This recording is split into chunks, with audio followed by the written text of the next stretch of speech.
fulfilling the legacy of Barack Obama, and you're not. I'll be surprised to him. Okay, what do you guys got? This is why presidential debates are becoming unwatchable. This reminds everybody of what they cannot stand about Washington. Scoring points against each other, poking at each other, and telling each other that you're my plan, your plan. Look, we all that's called the Democratic primary election. That's called an election. That's an election. You know, this is what we're here for. It's an election. Yeah, but a house divided cannot stand. It's a debate. Look, everyone, we know we're on the same team here. Who are you? We're on the same team. We all have a better vision for healthcare than our current president. And I believe we're talking about this the wrong way. As someone who has run a business, I know that our current healthcare system makes it harder to hire Hey, they're people, saying you had a good makes cut. it harder to give them benefits and thanks. treat them as full-time employees. You instead pretend they're contractors. Sori did it. It's harder to change jobs. It's certainly harder to start a business. The pitch we have to make to the American people is we will get the healthcare weight off of your backs and then unleash the hopes and dreams of the American people. Senator Bell. Yeah, Tulsi Gabbard should be on this stage, and because she took down Kamala, she got blitzed. We have to change the incentives so instead of revenue and activity, people are focused on our health in the healthcare system. What's up, Jace? Cleveland Clinic, where they're paid not based upon how many procedures they prescribe. Shocker, they prescribe fewer procedures, and patient health stays the same or improves. That is the pitch to the American people. Senator Booker, close out this discussion. Thank you very much. Look, there are a lot of people watching at home right now, listening to us, that are afraid. Here's Cory Booker. Here's Spartacus. Because they are in crisis. They don't have health insurance. Their health insurance. I think we got to move down this way so your brother can get in. Can't afford their prescription drugs. Look, I'm clear in what I believe. I believe in Medicare for all. I believe it's the best way to rationalize the system. But dear God, I know that every one of my colleagues on this stage is in favor of universal health coverage and comes at this with the best of intentions. And I'll tell you, there is an urgency right now in this nation. Everybody feels it. And as a person who has an ideal, I know we cannot sacrifice progress on the altar of purity. Because people in my community, they need help right now. They have high blood pressure right now. They have unaffordable insulin right now. And this must be a moment where we as Democrats can begin to show that we can not only stake and stand our ground, but find common ground, because we've got one shot to make Donald Trump a one-term president. And we cannot lose it by the way we talk about each other or demonize and degrade each other. We can walk and chew gum at the same time. If I am a leader, I will work towards the ideal of health insurance, health coverage being a right for all Americans. But every single day, I'll join with other Democrats to make progress happen in our nation for the people that are struggling and suffering today. Candidates, thank you, Lindsey. Okay, that was a great non-answer. Since we're here at an HBCU, I'd like to start with young black voters. Several recent polls indicate their number one concern is racism. This campus, this state, and this nation are still raw from that racially motivated attack on Latinos in El Paso. Now, we know that the racial divide started long before President Trump and President Obama, but each of you on this stage has said that President Trump has made that divide worse. Congressman O'Rourke, coming to you first, why are you the most qualified candidate to address this divide? You know, I've called this out in no uncertain terms on August 3rd and every day since then, and I was talking about it long before then as well. Racism in America is endemic. It is foundational. We can mark the creation of this country not at the 4th of July, 1776, but August 20th, 1619, when the first kidnapped African was brought to this country against his will and in bondage and as a slave, built the greatness and the success and the wealth that neither he nor his descendants would ever be able to fully participate in and enjoy. We have to be able to answer this challenge, and it is found in our education system, where in Texas, a 5-year-old child in kindergarten is 5 times as likely to be disciplined or suspended or expelled based on the color of their skin. In our healthcare system, where there's a maternal mortality crisis 3 times as deadly for women of color, or the fact that there's 10 times the wealth in white America than there is in black America. I'm going to follow Sheila Jackson Lee's lead and sign into law a reparations bill that will allow us to address this. Oh, reparations! Give me my money! The fact that we have a white supremacist in the White House, and he poses a mortal threat to people of color. No, stop it. No, he does not pose a mortal threat. What has he done? Oh my gosh. He's threatening Well, he has spoken us. to the passion and the frustration and the sadness after what happened in his hometown of El Paso. He's done a great job with that. Look, No, he didn't. He didn't do a great job. a few weeks ago, a shooter drove 10 hours inspired by this president to kill people who look like me and people who look like my family. How come you're not talking about the leftist shooter? And we have to root it out. I'm proud that I put forward a plan to disarm hate. I'm also proud that I was the first to put forward Honey, a why is police it blurry? reform plan. Because we're not going to have any more But look at it. McDonald's or Eric Garner's or Michael Brown's or Pamela Turner's. Nobody or touched Walter anything? Scott's or Sandra Bland here from the Houston area. What happened? We What need was to root touched? out I told him racism, and I believe to that we can do that I because needed that the doesn't thing to represent pan out a the little bit vast more so majority we can get of Johan. Americans who do have a good And heart. now it's all They also blurry. need Why is it a leader blurry? to match that, and I will be a president that matches I don't that. know. Senator Booker, you have said. Did you press any other button? Hold on, Okay, hold there on. it is. No, There it this is- is. I'm putting it on. It's who's I'm going trying to to do something autofocus about it or it. something Senator, to see what if do you that'll plan to do fix about it it? first. Well, first and foremost, I want to hit you that hit any point other buttons, because Arian? we Change know the Donald focus. Trump's a racist, but there is no red bag of courage for calling. No, I don't know that Trump is a Question isn't racist. who isn't a racist? It's who is and isn't No, doing something no, do it, about do it. racism. Closer or No, farther? And this back, is not back, just back. an issue that started yesterday. And then turn the It's not camera just that an way, issue other way. We hear a president that Perfect. can't contend white supremacy. Okay. Is that good? We have Nope, that's systemic perfect. racism that That's is perfect. eroding our nation from healthcare to the criminal justice system. And it's nice to go all the way back to slavery, but dear God, we have a criminal justice system that is so racially biased. We have more African Americans under criminal supervision today than all the slaves in 1850. We have to come at this issue attacking systemic racism, having the courage to call it out, and having a plan to do something about it. If I am president of the United States, we will create an office in the White House to deal with the problem of white supremacy and hate crimes. And we will make sure that systemic racism is dealt with in substantive plans. Systemic From racism criminal and white justice supremacy are law, not the same disparities thing. in healthcare, to even one that we don't talk about enough, which is the racism that we see in environmental injustice in communities of color all around this country. Mayor Buttigieg, you've been struggling with issues around race in your own community. You've also said that anyone who votes to re-elect President Trump is at best looking the other way on racism. Does that sort of talk alienate voters and potentially deepen divisions in our country? Obviously. I believe what's deepened divisions in the country is the conduct of this president, and we have a chance to change all of that. Look, systemic racism preceded this president. Thank and even you. when we defeat him, it will be with us. That's why We had need a systemic racism with approach Barack to Obama. dismantle it. It's And he did nothing it's not about it. enough to just take a racist And policy, Trump was the replace one it that with a reversed neutral the one, and Clintons' expect things to just racist get crime better bill. on their own. What the hell are you Those people compound. talking In about? the same way that a dollar saved compound, so does a dollar stolen. And we know that the generational theft of the descendants of slaves is part of why everything from housing to education to health to employment basically puts us in two different countries. I've proposed the most comprehensive vision to tackle systemic racism in every one of these areas. What's up, Tosco? Marshalling as many resources as went into the Marshall Plan that rebuilt Europe, but this time a Douglas Plan that we invest right here at home. To make sure that we're not only dealing with things like the over-incarceration of black Americans, but also black solutions. Entrepreneurship, raising to 25% the target for the federal government to do business with minority-owned businesses. Investing in HBCUs that are training and educating the next generation of entrepreneurs. We can and must do that, but that means transcending this framework that pits us against each other, that pits a single black mother of three against a displaced auto worker. Because where I come from, a lot of times that displaced auto worker is a single black mother of three. We've got to say that and bring people together.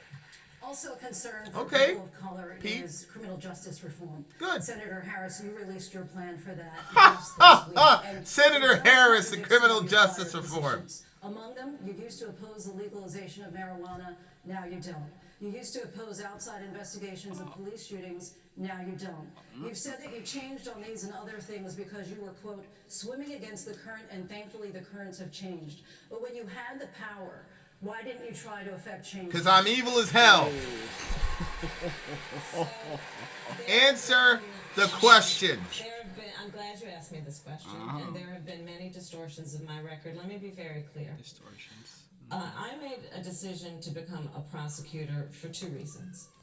One, I've always wanted to protect people and keep them safe. And second, I was born knowing about how this criminal justice system in America has worked in a way that has been informed by racial bias. And I could tell you extensively about the experiences I and my family members have personally had. But I made a decision that if I was going to have the ability to reform the system, I would try to do it from the inside. And so I took on the position that allowed me, without asking permission, to create one of the first in the nation initiatives that was a model and became a national model around people who were arrested for drugs and getting them jobs. I created one of the first in the nation requirements that a state law enforcement agency would have to wear cameras and keep them on full time. I created one of the first in the nation trainings for police officers. Nobody's going to call her out, Melton. You saw what happened when Tulsi called out Kamala on her bullshit. Enough done? Absolutely not. But my plan has been described by activists as being a bold and comprehensive plan that is about ending mass incarceration, about taking the profit out of the criminal justice system. I plan on shutting down for-profit prisons on day one. Right, Baphomet. She didn't deny a damn thing. She's just saying, look at this over here. And finally, my plan is about making sure that in America's criminal justice system, we de-incarcerate women and children, that we end solitary confinement, and that we work on keeping families intact. Sorry, black people aren't voting for you, Kamala. Knowing the system from the inside, I will have the ability to be an effective leader and get this job complete. Thank you, Senator. No. Senator Klobuchar. Nope. As a prosecutor in Minnesota, misdirection. There were dozens of incidents where black men were killed by police. Critics say that too often you sided with police in these cases. The ACLU's legal director in Minnesota has said that you showed no interest in racial justice. Do you wish now that you had done more? That's not my record. We are here at a historically black college. And I think of an alum of that college, Barbara Jordan, and something that she once said. She said, what the people want is simple. They want a country as good as its promise. And that same can be said of the criminal justice system. Right, Yonkers. Nobody's voting for a cop. The way we handled these police shootings, I actually took a stand to make sure outside investigators handled Klobuchar. These are all Democrats. No, what is she? What do you mean? It's like King's an entrepreneur, de Blasio's a mayor. I think she's something in Minnesota or something like that. Our state. I now believe it is better for accountability if the prosecutor handles them and makes those decisions herself. That aside, I am proud of the work our staff did. 400 people in our office. The cases that came to us, the African American community that came to us, they said there was no justice for their little kids. There was a kid named Byron Phillips that was shot on his front porch. No one had bothered to figure out who did it. When I came into that Probably office, a black guy. we worked with the community groups, we put up billboards, we found the shooter, and we put him in jail. We did the same for the killer of a little girl named Taisha Edwards, who was doing her homework at her kitchen table and was shot through the window. What changes did we make? Go after white-collar crimes in a big way. Diversify the office in a big way. Work with the Innocence Project to make sure we do much better with Eyewitness ID. And as a senator and as your president, I will make sure that we don't just do the First Step Act when it comes to criminal sentencing, that we move to the Second Step Act, which means the 90% of people that are incarcerated in local and state jails, let's reduce those. Who signed up for the First Step Act? And let's get them jobs and let them vote when they get out of prison. Who co-signed the First Step Act? Oh, that's right, Donald Trump. President Biden, you have a plan to release many nonviolent drug offenders from prison. Senator Booker says that your plan is not ambitious enough. Your response? Well, first of all, let me say that when I came back from law school, I had a job with a big-time law firm. I left and became a public defender because my state was under siege. When Dr. King was assassinated, we were occupied by the National Guard for 10 months. I've been involved from the beginning. As a young congressman, as a young councilman. He doesn't even remember what he was. Look. Here's Biden. This is your guy. I told him I'm the guy. Isn't this your guy? Andrew Yang's my guy. Banks should have to lend where they operate, etc. The fact of the matter is that what's happened is that we're At least in a he had a tie situation dimple, now unlike the other where guys. there are so many people who are in jail and shouldn't be in jail. The whole means by which this should change. Oh my God! You were the one that crafted the crime bill that put all them black people in jail, Biden. For a non-violent crime. Wow. When we were in the White House, we released Wow. 36,000 people from the federal prison system. Nobody should be in jail for a drug problem. They should be going directly to a rehabilitation. Politics is 50% lies, 50% drama. I'm the guy that put in the drug courts to divert people from the criminal justice system. And so we have to change the whole way we look at this. And we put people in prison, we have to equip them when they get out. Nobody who got in prison for marijuana, for example. You mean those super predators, Mr. Biden? Like me and my kids? That should be a misdemeanor. The fuck out of here. Your record should be expunged. Every single right should be returned. When you finish your term in prison, you should be able not only vote, but have access to Pell Grants, have access to be able to get housing, have access to be able to move along the way. I've laid out a detailed plan along those lines. And the fact is, we've learned so much. Hey, Sean is talking to you. Thank you, Mr. Vice President. Senator Booker, 45 seconds to Hello, respond. Sean. Our criminal justice system is so savagely broken. There's no difference in America between blacks, whites, and Latinos for using drugs or dealing drugs. But if you're African American, you're almost 4 times more likely to be arrested and incarcerated, destroying your lives. No and tie so much dimple. of this comes down to See privilege. this? We have a criminal justice system. See a that Brian dimple there? Stevenson says treats You see a better dimple if you're there? rich and guilty No, than if you you're don't. poor and innocent. No And dimple, so no I have dimple. I'm challenged voting this for whole Biden. field, specifically and demonstratively now show that there are 17,000 people unjustly incarcerated in America, and all of us should come forward and say, when we are president of the United States, when I am president of the United States, we will release them. Let me be specific. I joined together and led in the United States Senate the only major bipartisan bill passed under this president for criminal justice reform that has already led to thousands of people coming out of jail. If 87 members of the United States Senate says that these sentences are way too long, and we changed it, but we didn't make it retroactive, we could literally point to the people that are in jail unjustly right now. Everyone on this stage should say that we are going to give clemency to these 17,000 people. And I challenge you, don't just say big statements, back it up with details of the people in prison right now looking for one of the most sacrosanct ideals of this nation, which is liberty and freedom. We need to reform this system, and we must do it now. It's a good plan. It's too long. It's a good plan. Thank you, Lindsay. I want to turn to the deadly mass shootings here in this country. Of course, we are all right, mindful here we go. tonight Gun of where we control. stand. Gun Here control. in Texas tonight, where 29 people have lost their lives in just the last month alone. El Paso, which we've discussed, in Odessa, and I know there are survivors from El Paso right here in the hall tonight. Vice President Biden, I do want to direct this to you because we all remember Sandy Hook. 26 people died in that This is school. a 20 of school them shooting. children. Little Those kids. first graders would Guy be went up in and eighth shot up a grade little today. kid. Bunch At of the little time, there kids. was a groundswell in this When country we were in to get Houston. something done. President Obama asked you to lead the push for gun control. You have often pointed to your ability to reach across the aisle to get things done. But 4 months after Sandy Hook, a measure to require expanded background checks died on the Senate floor. If you couldn't get it done after Sandy Hook, why should voters give you another chance? Because it got done before. I mean, only one up here has ever beat the NRA. Only one ever beat the NRA nationally. I'm the guy that brought the Brady bill into focus and became law. And so that's number one. Okay, Number two, you got to give him that. after That's Sandy true. Hook, a number of things happened. It went from a cause Brady to a bill movement. was Look what's happened now.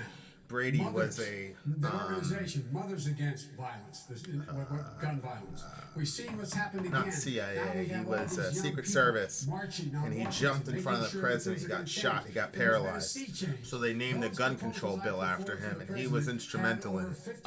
50% So you got to give it to him. of members of the NRA supporting them, and overwhelmingly the rest of the people supporting them. Now the numbers are much higher because they realize what I've been saying, and we've all been saying is correct. Over 90% of the American people think we have to get assault weapons off the street, period. And we have to get buybacks and get them out of the Oxcom basements. 76. So the point is, The dude things was have known to be changed. crazy, but he had a gun anyway, and he went lot. up and shot up all Now those what's kids. happening is, and by the way, the way Sad, Beto sad handled- day. Excuse me for saying Beto, with Congressman. That's all right. That was good. The way he handled what happened in his hometown is meaningful. To look in the eyes of those people, to see those kids, to understand those parents, to understand the heartache. But this is all ready to do this. Mr. Vice President, thank you. You did bring up assault weapons here.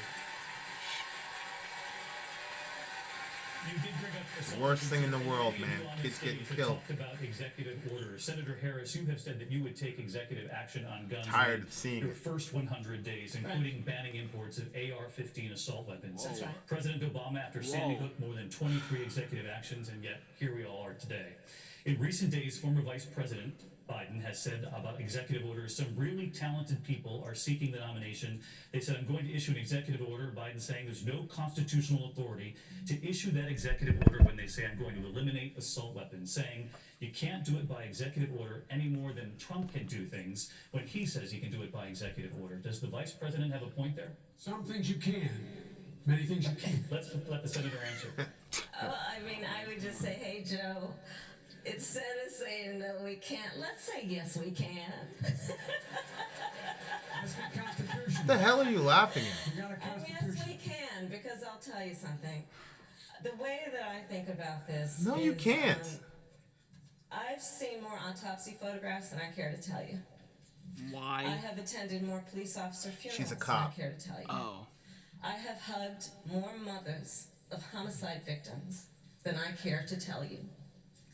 And the idea that we would wait for this Congress, which has just done nothing to act, is just, it is overlooking the fact that every day in America, our babies are going to school to have drills, elementary, middle, and high school Is students. she fine with abortion? Is that where true? Oh, yeah, they're all good with about abortion. how they have So why to should we hide have in a a closet baby- or baby? crouch in a corner It's if all there's a hypocrisy. mass They don't care about shooter kids, roaming obviously. the hallways of their school. I was talking about this at one of my town halls, and this child, it was 8 years old probably, came up to me. It was like it was a secret between the two of us, and he tugged on my jacket and he said, I had to have one of those drills.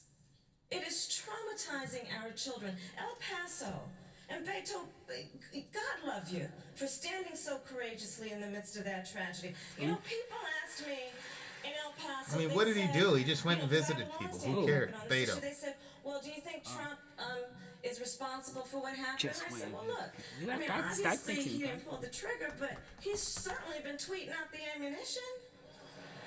That caravan tweet, that was definitely insulation. I agree. I agree with the El Paso Invaders. shooter, but the leftists, none of them are talking about the leftist shooter because they're full of shit. You can't own the following weapons, period. They cannot be sold anymore. Check with constitutional scholars. Mr. Vice President, thank you. Congressman O'Rourke, I want to Biden's right. I'm gonna look down the road. There's no way if it was that simple, Obama would have done it. El Paso is your hometown. It's not that Some simple. on this stage have suggested a voluntary buyback for guns in this country. You've gone further. You said, Buyback? quote, Americans Yeah. who own AR-15s Like and The AK-47s government will give you money will have to for you sell to it hand the in. government all of them. That's a gun grab, Now, the Beto. critics call this confiscation. Are you proposing taking away their guns, and how would this work? I am, if it's a weapon that was designed to kill people on a battlefield. A weapon that's designed to kill people. That's every weapon, Beto.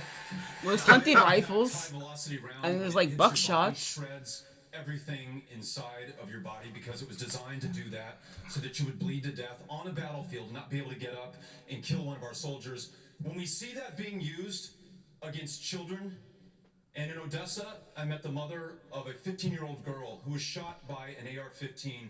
And that mother watched her That's true, bleed to death Casey. over the course of an hour Jeez. because so many other people were shot by that AR-15 in Odessa and Midland. There weren't enough ambulances to get to them in time.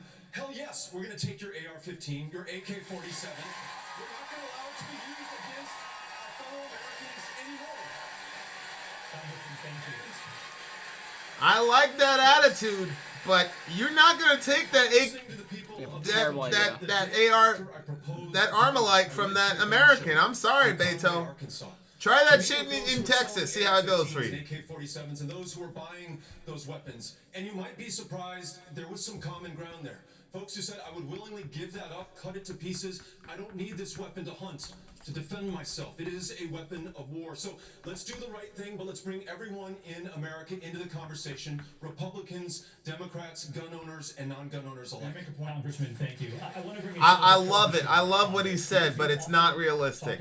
This is America. Hunters back home in Minnesota. Minnesota. So I wanted to get your response to You're not going to take tonight. that AR-15 away from Americans. It's not going to I happen. so appreciate what the congressman's been doing, and I want to remind people here that what unites us is so much bigger than what divides us. Everyone up here favors an assault weapon ban. Everyone up here favors magazine limitations, which, by the way, would have made a huge difference if that was in place in El Paso. He did. He called an AR-15 a weapon of war. Showed such extraordinary courage, and certainly in Dayton, Ohio, where in 30 seconds, one man guns down innocent people. The cops got there in 1 minute, and it still wasn't enough to save those people. That's what unites us. That was a leftist. You know what else unites us? And I'll tell you this. What unites us is that right now, on Mitch McConnell's desk are 3 bills. Universal background checks, closing the Charleston loophole, and passing my bill to make sure that domestic abusers don't get AK-47. If you go to a gun show, then you circumvent everything. Personally, think we should start with a voluntary. I want voluntary buyback. Tulsi to win, but Tulsi is currently in timeout because she went after Kamala. Wait, so she can still come back? We gotta send the message to Mitch McConnell. Yeah, we can't wait until one of us gets in the White House. We have to pass those bills right now to get this done. Senator Because we can't spare another innocent life. Thank you. Thank you. I want to turn to Senator Booker. Yeah, Christina, but do you think Beto knows about that? Guns and about the candidates on this stage, that the differences do matter. Those were your words. You have argued if you need a license to drive a car in this country, you should have a license to buy a gun. Gun owners would not only have to pass a background check, they would have to obtain a federal license to buy a gun. This would require, as you know, Congress to pass legislation. If Democrats can't get universal background checks, how would you get this done? And can you name 100% MB of yours in the Senate I would. right now who would be on board with this idea? So background checks and gun licensing, these are agreed to by overwhelmingly the majority of Americans. 83% of Americans agree with licensing.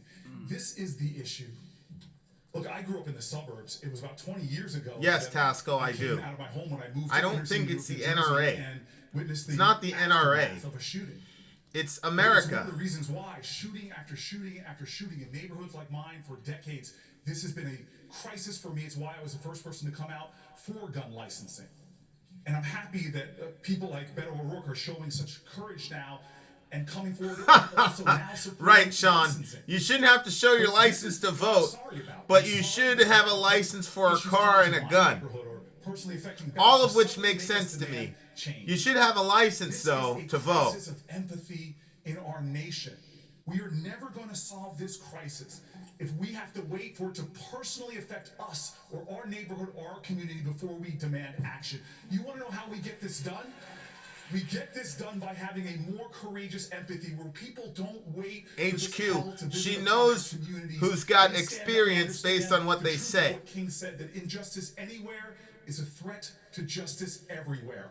I will lead change on this issue because I have seen what the carnage creates in communities like mine, because we forget national shootings, these mass shootings are tragedies, but the majority of the homicide victims come from neighborhoods like mine. Nobody has ascended to the White House. And they're it's peace shooters. It's not AR-15. Daquan is not lighting people up with an AR-15, sir. Like they have never seen before. Senator Booker, thank you. A quick follow-up, though, because Americans want Unbelievable. to know the reality of Congress in Washington.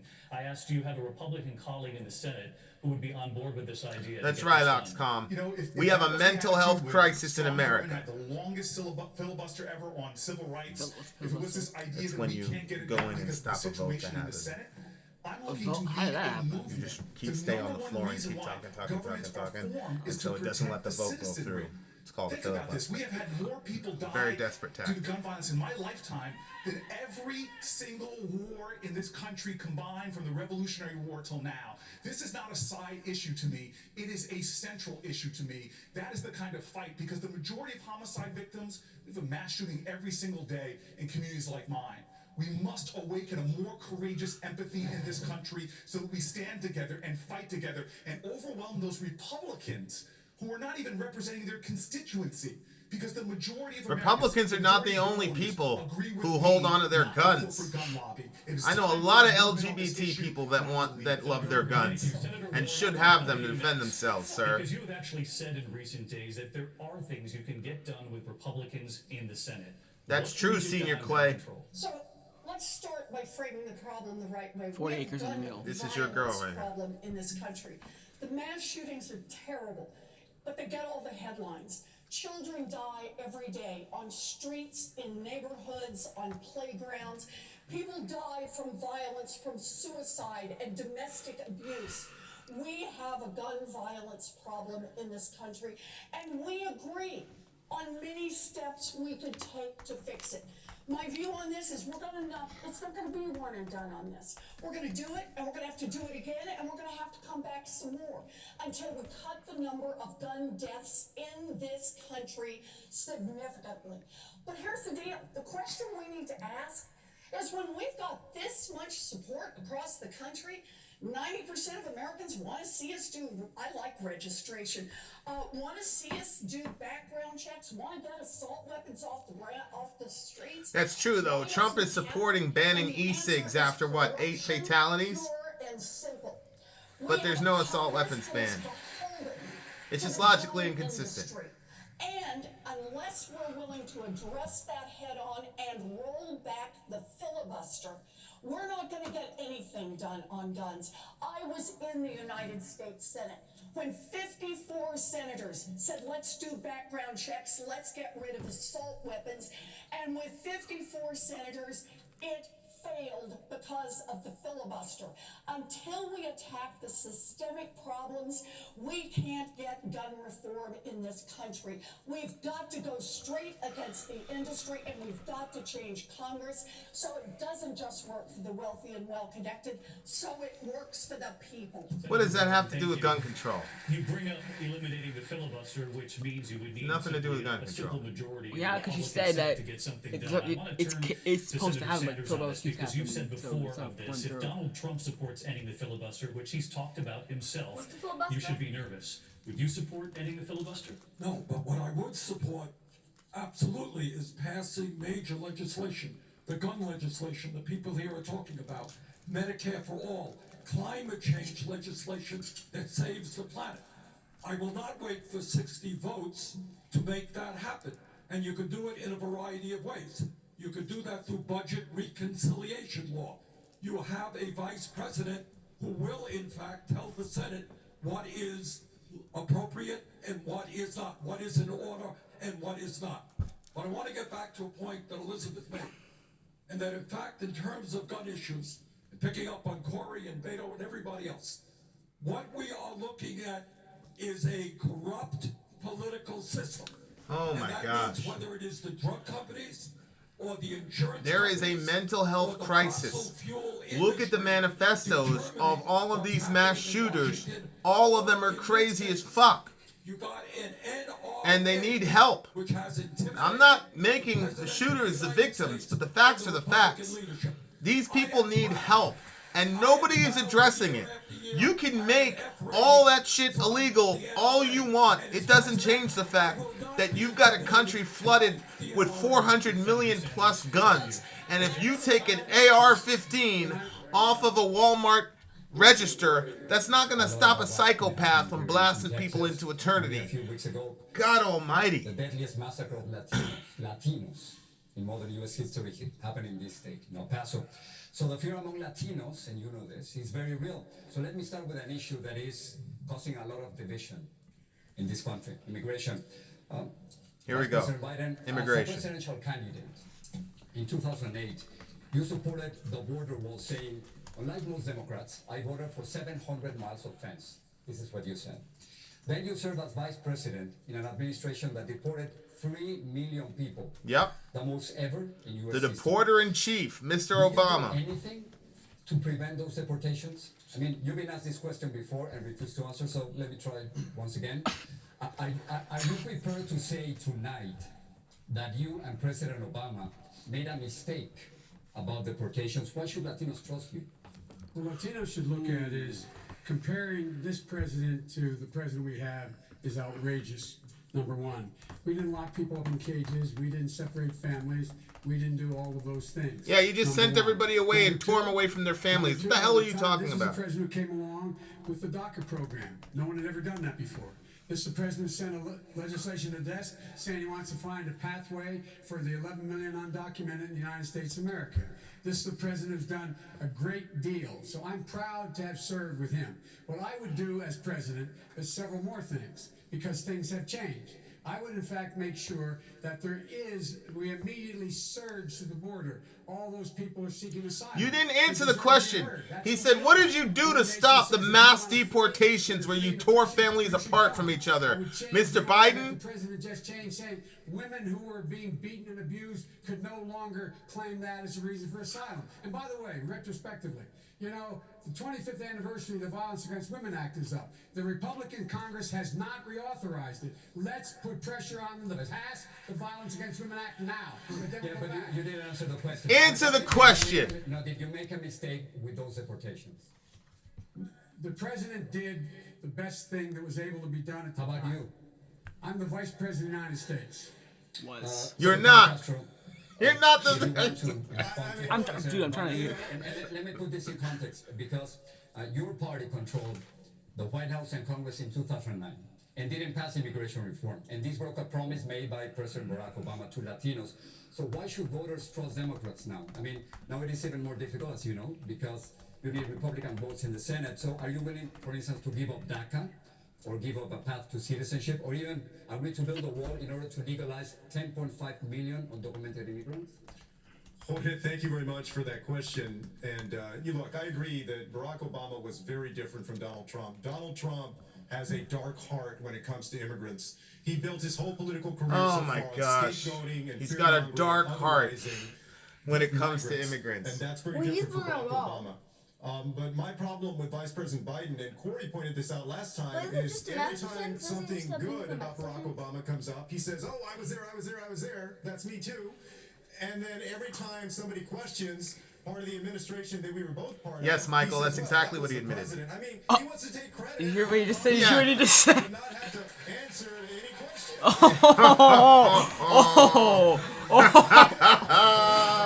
Oh, he's a smart one.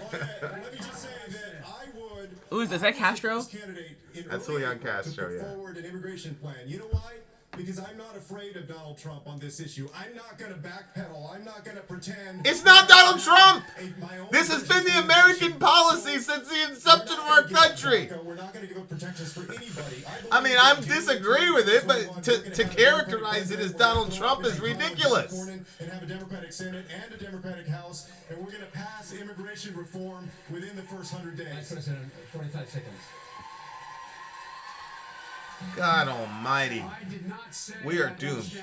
I stand with Barack Obama all 8 years. Good, bad, and indifferent. Okay, now That's look, where I stand. this is an HBCU. It means it's a historically black college and a university, okay? So obviously he's going to say positive things about Obama. See what I'm saying?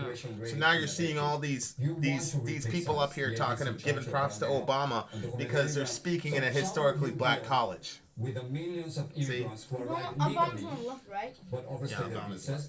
And how would you stop hundreds of thousands of Okay, Central now this is Americans immigration. who want to migrate to the U.S.? Well, I start with a statement of principles, and that is, in this country, immigration does not make us weaker, immigration makes us stronger. I want to see us expand legal immigration and create a pathway to citizenship for our dreamers, but also for their grandparents and for their cousins, for people who's overstayed student visas, and for people who came here to work in the fields. I want to have a system that is a path to citizenship that is fair and achievable. Down at the border, we've got to rework this entirely.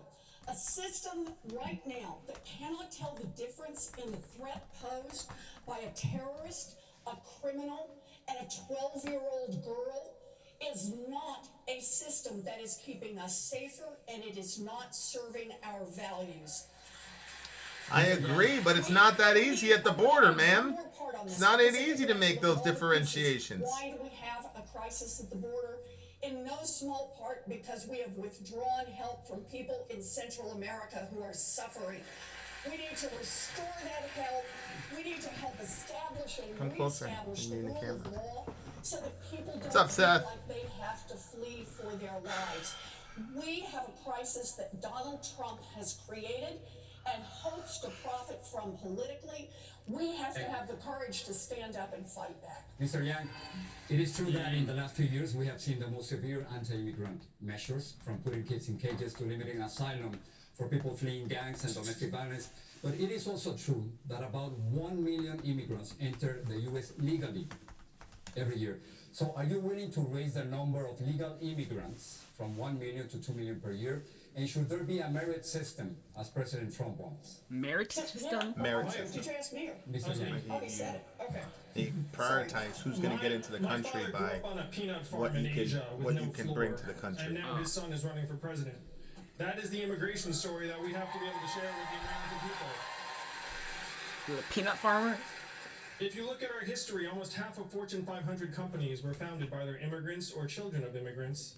And rates of business formation are much higher in immigrant communities. Albert Einstein was an immigrant. We have to say to the American people, immigrants are positive for our economic and social dynamism. And I would return the level of legal immigration to the point it was under the Obama-Biden administration. I think we have to compete for talent, and I am the opposite of Donald Trump in many ways. He says build a wall. I'm going to say to immigrants, come to America, because if you come here, your son or daughter can run for president. The water is great, and this is where you want to build a company, build a family, and build a life. This country has been a magnet for human capital for generations. If we lose that, we lose something. Great, but how are you going to deal with the actual crisis, though? Good rhetoric, but how does that deal with anything, Yang? I like it, but what are you going to do? Texas for another mass shooting targeting them. This is according to a new Univision poll. President Trump has called Mexican immigrants rapists and killers, tried to ban Muslims from entering the country, and separated children from their parents. His supporters have chanted, build a wall and send her back. Do you think that people who support President Trump and his immigration policies are racist? Anyone who supports this is supporting racism. Este es racismo y es sencillo. Oh my gosh, there's the Spanish. Who actually buy into this president's hateful rhetoric around immigrants are people who don't know it. Anybody who believes in a border is a racist. You are not getting elected, Mr. Buttigieg. What a stupid thing to say. When he went into ICE to try to get his paperwork sorted out, I don't know how to tie never them. thought it would happen to him. In some of the most conservative rural areas of Iowa, I have seen communities that embraced immigration grow, and it's why part of my You're plan done. For revitalizing So I believe in open borders. Yeah, I know. But you don't. No. You're not an open border guy. So I would according to this guy, you're a racist. Yeah, oh, I know. If there's if it's white Mexican, if there's people who were born in Mexico or gangs or rapists, I don't want them coming in the country. I don't care if they're white. I don't care if they're black. I don't care if they're Latino. I don't care if they're Spanish. They're staying out of the country. He has a background check. He has a whole In our city, had the opportunity to have the benefits of identification. We have an opportunity to actually get something. Everybody who wants a secure borders are racist. What is a ridiculous? We have to actually engage the American majority around the opportunities for not just growth in small communities, but our values. Values of faith that all argue for us to manage this humanely and in a way that marries our values with Dorian's not an open borders guy, so Buttigieg just pissed him off pretty royally. In an interview 8 months ago, you were asked what to do with the so-called overstayers, people who come with a visa and then stay. And you said, I don't know. Do you have an answer now? I do. And if you read the rest of that article in the Washington Post, I talked about harmonizing our entry-exit system with Mexico in the same way that we do with Canada. I think that could help us to keep a handle on your visa overstays. Dr. Pepper? But I think the larger question your sister pointed it out for you. is how do we rewrite this country's immigration laws in our own image? In the image of Houston, Texas, the most diverse city in the United States of America.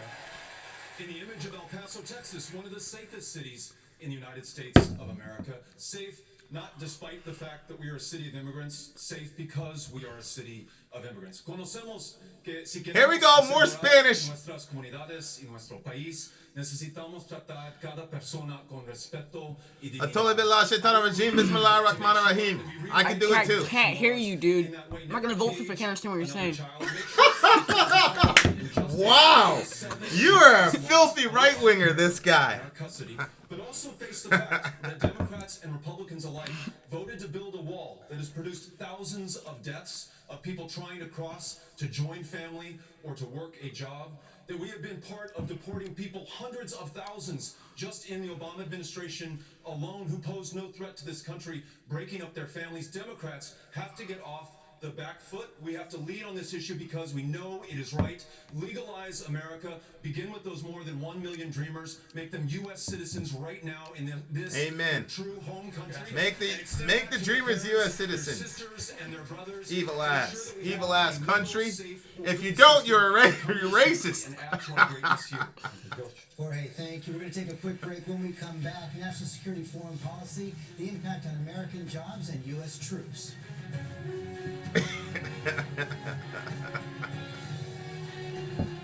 What the hell is happening?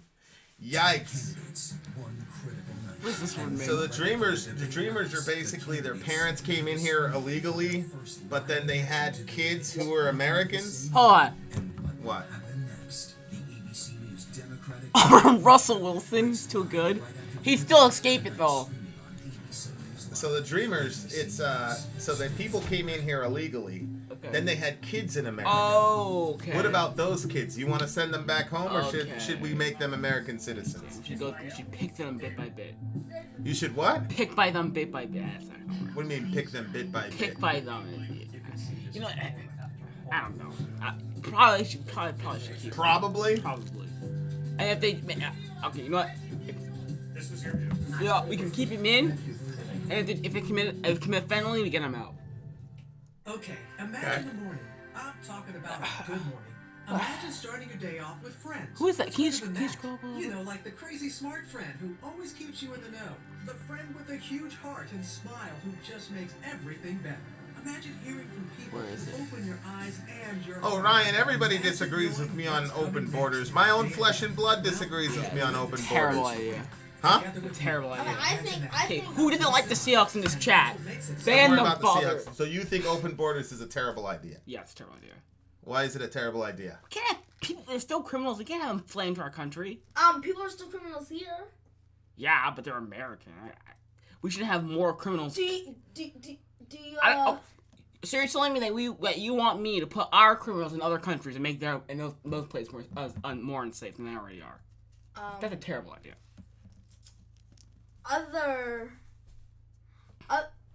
People, why are people trying to get into the U.S.?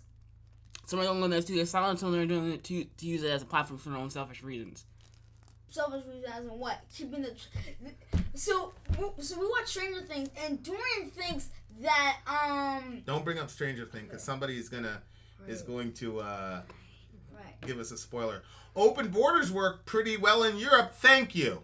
I'm Devin Dwyer. We're behind the scenes here at the Democratic debate at Texas Southern University. I'm here with former Chicago Mayor Rahm Emanuel, Chief of Staff. Boo! Why are you booing him? Rahm Emanuel. Fuck that guy, Rahm Emanuel. He was the guy in Chicago. All those dudes are getting killed. He didn't do a damn thing. But you know what he did? He went after Chick-fil-A. Chick-fil-A. When all those bodies are dropping in your city, Rahm Emanuel. Get out of here. Why was it after Chick-fil-A? I don't want to hear it. I don't want to hear anything. Not Elizabeth Warren, which was smart in that effort. Wait, why are you like Chick-fil-A? I also got to say this. I thought this is political bullshit. With Chick-fil-A? Yeah, I'll explain to you later. So far. No, another F-bomb. Jeez. Some people were saying on Twitter, but we'll see. There's still about halfway through this debate, so a long way to go. Ron, thank you so much for that. Let's check in with some folks here at Texas Southern University who are watching this. Senior Clay, if you mention one more word, I will literally ban you from this channel. She's there with the students. Hey, Pooja, what's the reaction so far? Look at her just smiling. Who's that? Excitement, a lot of cheers out here. Actually, almost 2,000 students registered to be right here at TSU's official debate watch party. I would say the biggest cheers we've seen would be anytime any one of the candidates have brought up historically black colleges and universities. We've also seen standing ovations for many of the times that those candidates have brought up former President Barack Obama. See? Standing ovations for when they mentioned Obama. That's all they're doing. They were throwing. Are those the students? Yeah, they were throwing Obama under the bus in the last debate. Now they're at an HBCU, so now they're cheering for these politicians because black voters are stupid as hell. They don't know when they're being manipulated. You got a bunch of people that really believe that these Democrats care about them. When Joe Biden was the one that freaking wrote the crime bill that put their fathers and their grandfathers in prison in the 90s. Students here at Texas Southern University. Black people, the easiest voting bloc on the planet to manipulate. Honestly. A lot of excitement here. Unbelievable. Flashes on healthcare, immigration, racism, and there at the end on the president's legacy, vice president's legacy, rather, with President Obama. Much more ahead here in Texas. Stay with us in ABC News Live. Our full political team will be standing by after the debate. We'll send you back now. I cannot tell you how much that infuriates me. Stop insulting my intelligence. All of you were throwing Obama under the bus last time. Now all of a sudden you're giving all these props to Obama. And these idiots who must have seen the last debate are going, yay, they like Obama. How stupid are you? God almighty. To be fair, that's a couple months ago. I can't stand the type of manipulation, and I cannot stand these people. Ugh. Yeah, I know what Bernie did. I get it. I'm with it. But Bernie doesn't have to go and grandstand and talk about Obama. Because his record speaks for itself. He did more for us than Obama did. So, I get it. I'm talking about the rest of these chuckleheads.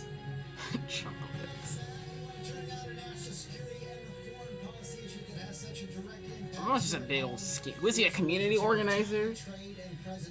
Who? Obama? Yeah, he's an organizer. I know him from that to president. He was charismatic as hell, though. Let me begin with you. Would you repeal the tariffs on your first day in office? And if so, would you that tax on goods? leverage in our trade relationship with China? As if they're talking to Andrew Yang first about the China thing. Because right now, the tariffs are pummeling producers and farmers in Iowa who have absolutely nothing to do with the imbalances that we have with China. A CEO friend of mine was in China recently, and he said that he saw pirated U.S. intellectual property on worker workstations to the tune of thousands of dollars per head. And he said, one, how can my workers compete against that? And two, think about all the lost revenue to American companies. So the imbalances are real, but we have to let the Chinese know that we recognize that President Trump has pursued an arbitrary and haphazard trade policy that has had victims on both sides. So no to repealing the tariffs immediately, but yes to making sure why the tariffs even existing. Okay, so he's basically admitting that Trump is right to go after the Chinese, but he's too smart to say that on the stage. He says what's going to happen here is the Chinese are just going to wait him out so they can get a Democrat who they can take. Why the tariffs exactly in the first place? Because they've been screwing with us. They've been stealing millions and billions of dollars worth of intellectual property. The Chinese? Oh yeah. Has no strategy. So we when I first got into this race, I remember President Trump scoffed and said he'd like to see me making a deal with Xi Jinping. I'd like to see him making a deal with Xi Jinping. Is it just me, or was that supposed to happen in, like, April? It's one more example of a commitment not made. When that happens on the international stage, people take note. Not just our competitors, our adversaries, but also our allies take note of the inability of the United States to keep its word or follow through on its plans. And when that happens, there are serious consequences. We saw it at the G7, the leaders of some of the greatest powers and economies of the world, sitting to talk about one of the greatest challenges in the world, climate change, and there was literally an empty chair where American leadership could have been. The problem is, this is a moment when American leadership is needed more than ever. Whether it's in Hong Kong, where those protesters for democracy need to know that they have a friend in the United States, or anywhere around the world where increasingly we see dictators throwing their weight around. The world needs America, but it can't be just any Americans. Would you repeal the tariffs? I would have a strategy that would include the tariffs as leverage, but it's not about the tariffs. Look, what's going on right now is they can't admit that Trump is right about the tariffs. They can't admit it.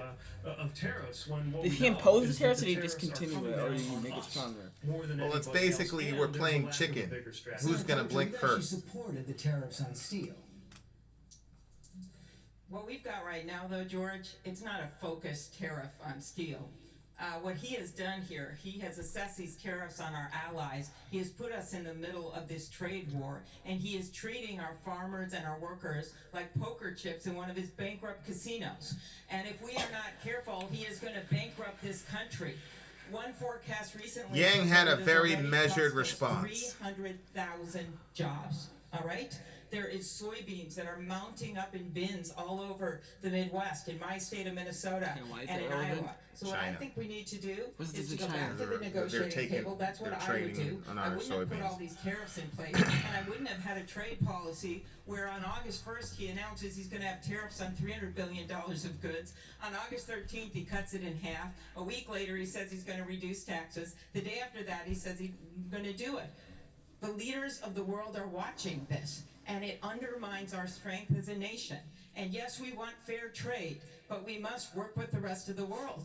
And he has made a mockery of focused trade policy, which I think means enforcement, like we've done in northern Minnesota. Good point, Matt. Ranter Matt, good point. Getting President Obama to do more on that so that our workers can benefit.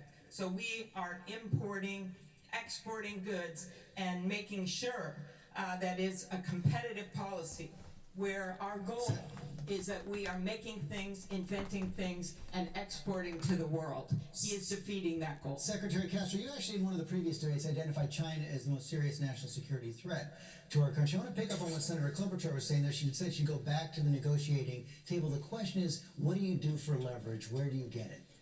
Well, look, I agree with those who have said that this erratic, haphazard trade war is hurting American families. As Senator Klobuchar said, 300,000 American jobs. It's estimated that it's cost $600 to the average American family. Just a couple of days ago, 60% of Americans said that they believe that we're in for a recession next year. So when I become president, I would immediately begin to negotiate with China to ratchet down that trade war. We have leverage there. I also believe, though, that we need to return to a leader when it comes to things like human rights. We have millions of Uyghurs, for instance, in China that right now are being imprisoned and mistreated.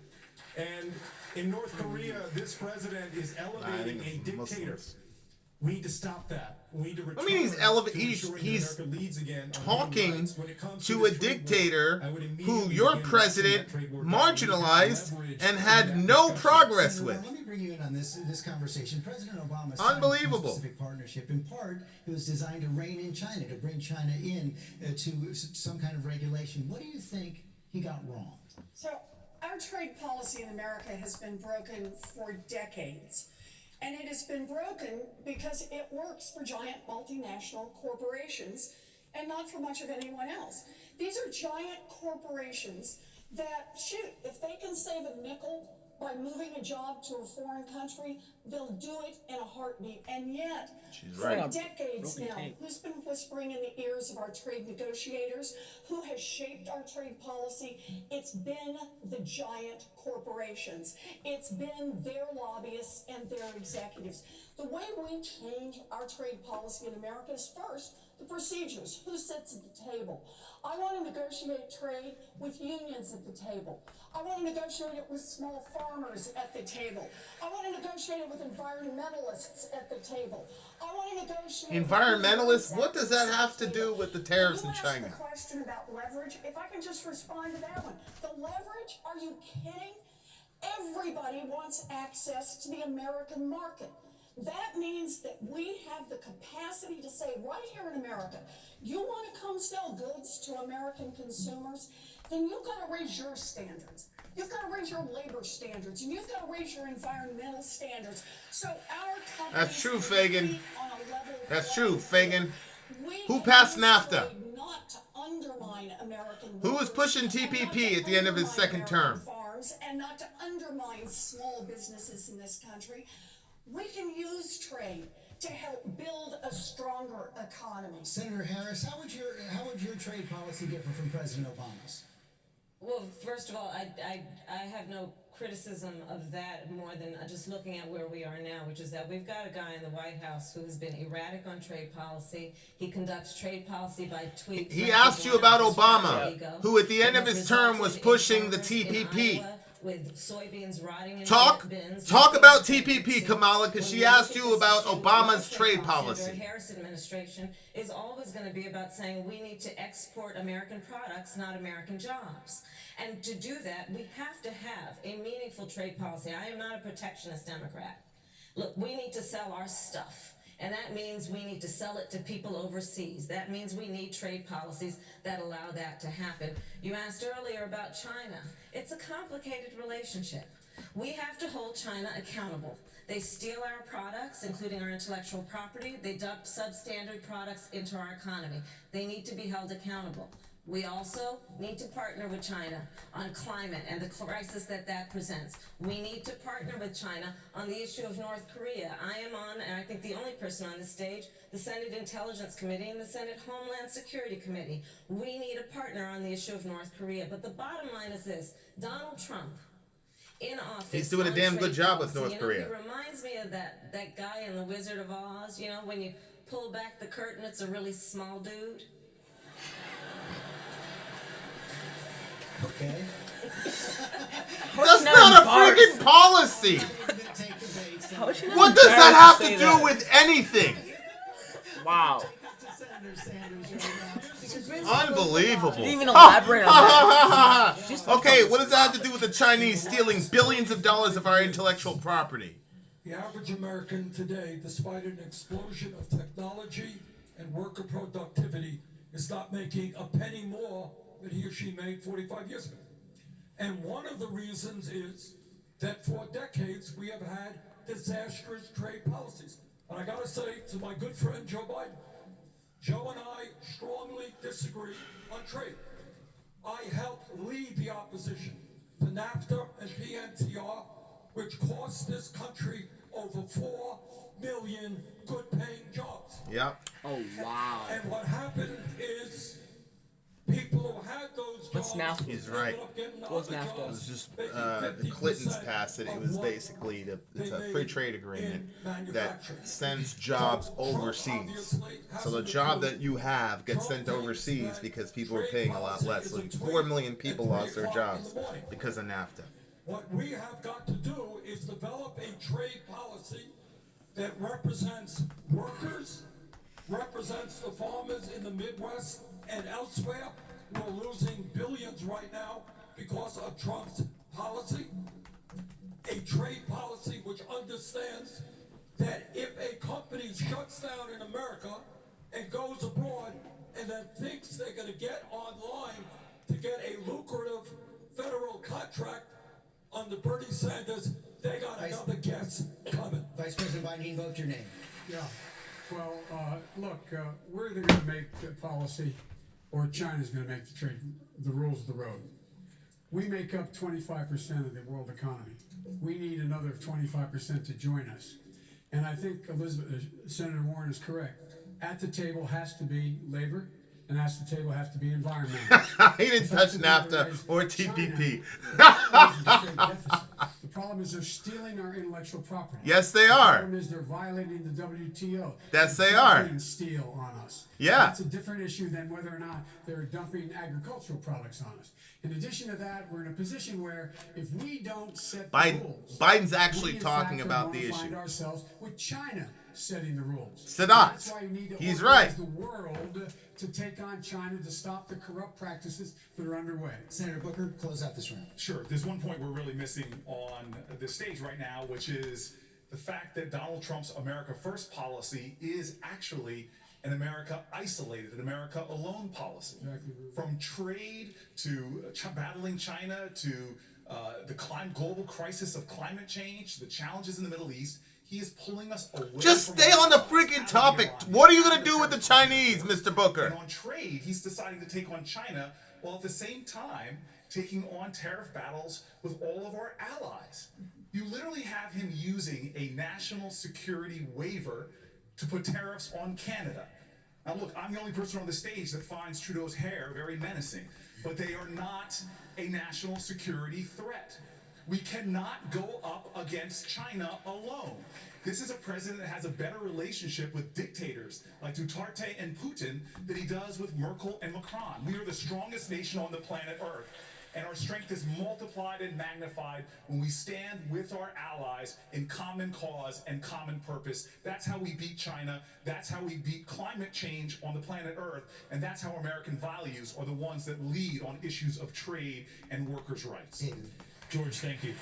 I'm going to turn now to our troops overseas and to America's longest war in Afghanistan. U.S. talks with the Taliban are dead, according to the president. Secret talks at Camp David have been canceled before they could happen. Many of you have weighed in on that already, so I want to move past that tonight to what all of you have promised on the campaign. Guys, please keep it civil. I want everybody in here. If you want to say something personal against me, that's fine. Just nobody else in the room, okay? Much different from the campaign trail. President Obama wanted to bring the troops home.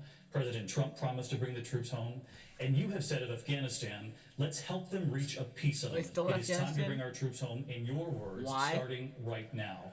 Would you keep that promise to bring the troops home starting right now with no deal? Let me hear what she has to say. Yes. And I'll tell you why. What we're doing right now in Afghanistan is not helping the safety and security of the United States. It is not helping the safety and security of the world. It is not helping the safety and security of Afghanistan. We need to bring our troops home.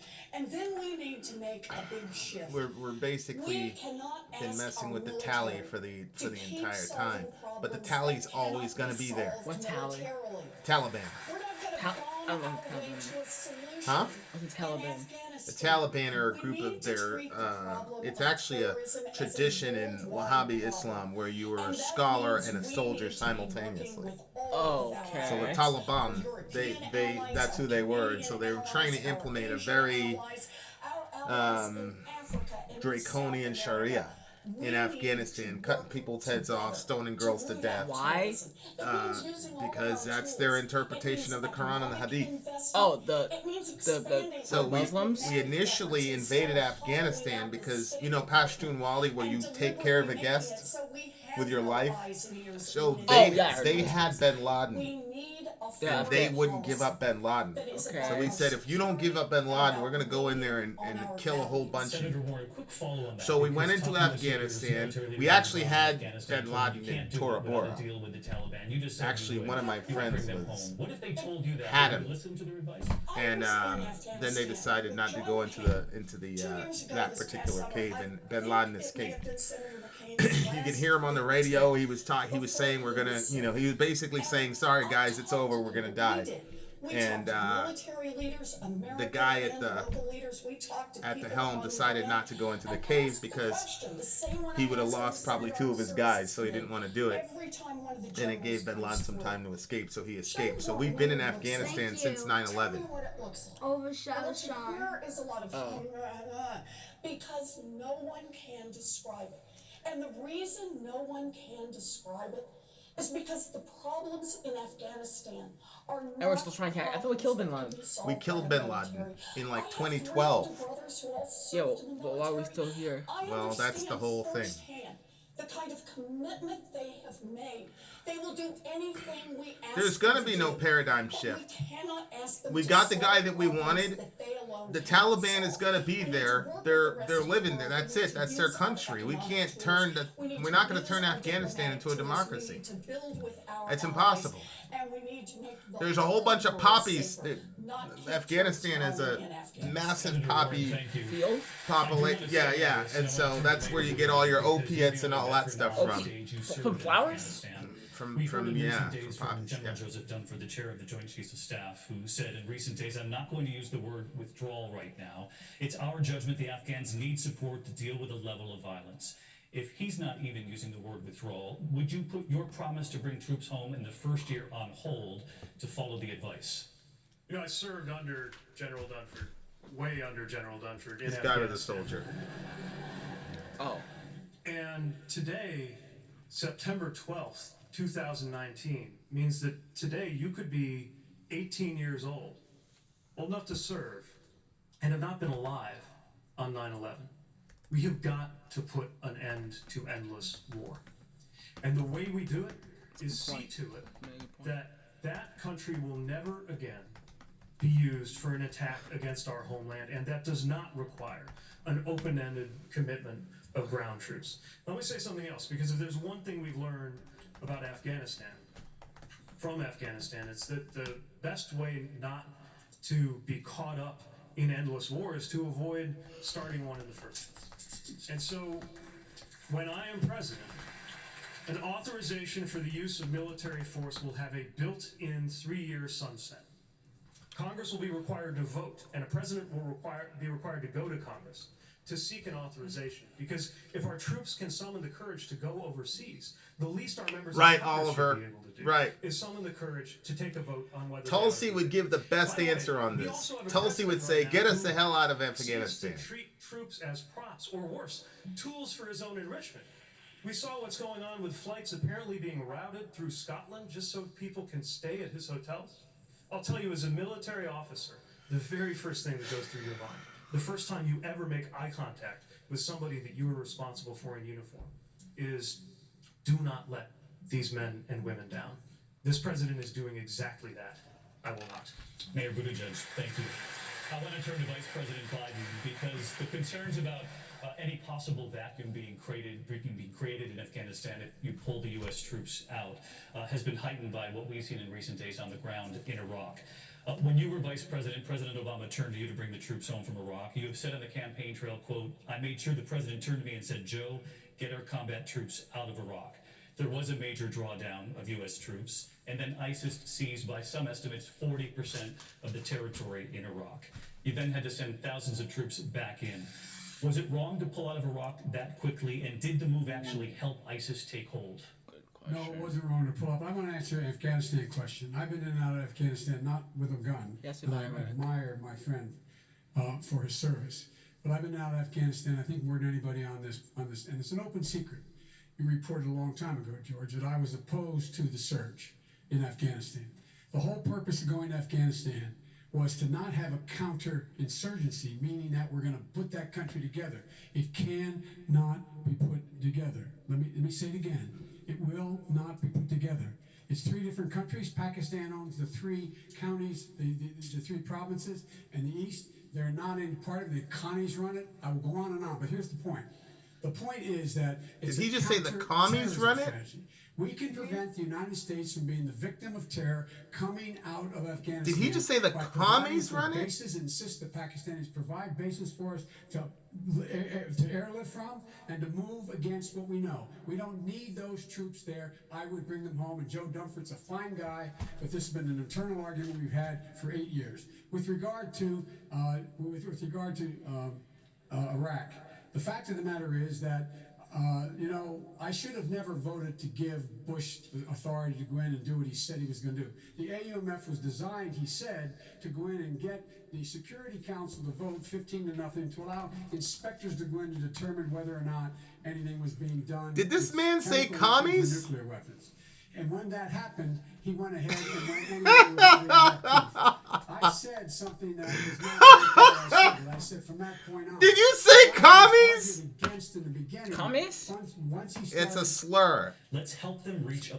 Hold on, let me rewind that shit. Sir, for what? Communists. It's a slur against Russian people, by really. what we've seen in recent days on the ground in Iraq.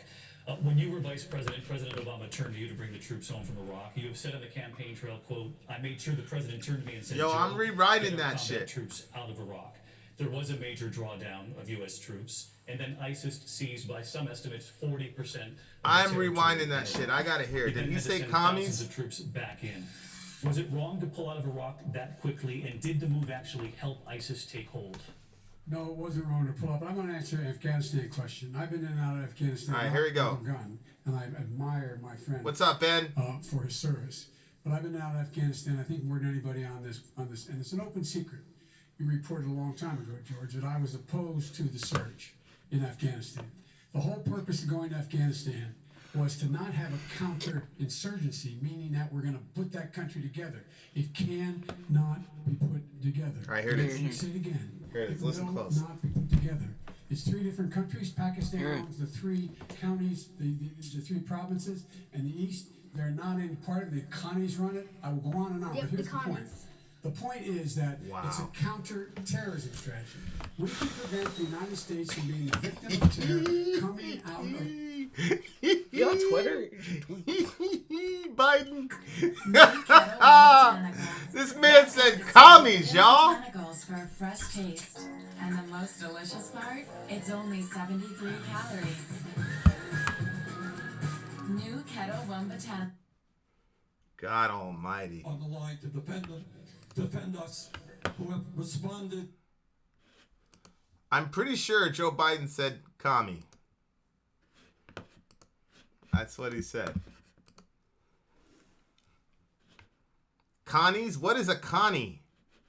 Connie Springer? Also, I am the only person up here to have voted against all 3 of Trump's military budgets. Yeah. I don't think we have to spend $750 billion a year on the military when we don't even know who our enemy is. I think that what we have got to do is bring this world together. Bring it together on climate change. Bring it together in fighting against terrorism. And make it clear that we as a planet, as a global community, will work together to help countries around the world rebuild their struggling economies and do everything that we can to rid the world of terrorism. But dropping bombs on Afghanistan and Iraq was not the way to do it. Senator Sanders, thank you. I want to take this to Mr. Yang. You share the stage, as you know, when we talk about troops in Iraq and Afghanistan with the Vice President who was in the Situation Room, with senators who are on the Senate Armed Services, the Foreign Relations Committees, with an Afghanistan veteran who is on the stage tonight. As you share the stage with these candidates, what makes you the most qualified on this stage to be Commander-in-Chief?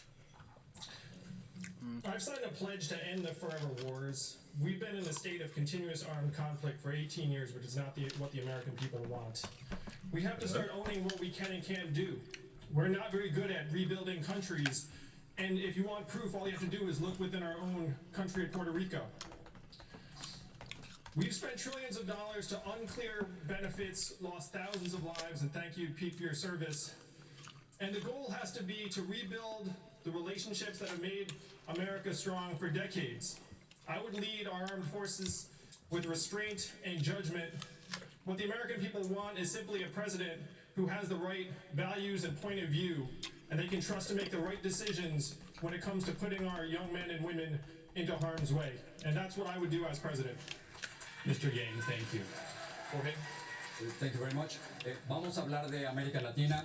You haven't been asked about Latin America in the previous debate, so let's begin. Senator Sanders, one country where many immigrants are arriving from is Venezuela. A recent UN fact-finding mission found that thousands have been disappeared, tortured, and killed by government forces in Venezuela. You admit that Venezuela does not have free elections, but still you refuse to call Nicolás Maduro un dictador, a dictator. Can you explain why, and what are the main differences between your kind of socialism and the one being imposed in Venezuela, Cuba, and Nicaragua? Well, first of all, let me be very clear. Anybody who does what Maduro does is a vicious tyrant. What we need now is international and regional cooperation for free elections in Venezuela so that the people of that country can make and can create their own future. In terms of democratic socialism, to equate what goes on in Venezuela with what I believe is extremely unfair. I'll tell you what I believe in terms of democratic socialism. I agree with what goes on in Canada and in Scandinavia, guaranteeing health care to all people as a human right. I believe that the United States should not be the only major country on earth because right-wingers are trying to say that if you get Medicare for all, we're going to turn into Venezuela, which is bullshit. Well, how did Venezuela? They're eating animals. I mean, they're economic destruction. They're terrible. To me, democratic socialism means is we deal with an issue we do not discuss enough, Jorge. Not in the media and not in Congress. You got 3 people in America owning more wealth than the bottom half of this country. You got a handful of billionaires controlling what goes on in Wall Street, the insurance companies, and in the media. Maybe, just maybe, what we should be doing is creating an economy that works for all of us, not 1%. That's my understanding of democratic socialism. Good answer, Bernie. Good answer. 45 seconds. Sure, thank you, Jorge. I'll call Maduro a dictator because he is a dictator. Wait, you didn't vote for the mouse? And Sanders? what we need to do Yeah. is to, along with our allies, make sure that the Venezuelan people get the assistance that they need, that we continue to pressure Venezuela so that they'll have free and fair elections, and also here in the United States, offer temporary protected status, TPS, to Venezuelans. That is something that the Trump I agree with that. We sanction the hell out of their country. Supporting the Venezuelan. So when sanctioning is actually to some degree an act of war. So it plunged their country into financial ruin, and then the right wingers are like, look, this is socialism.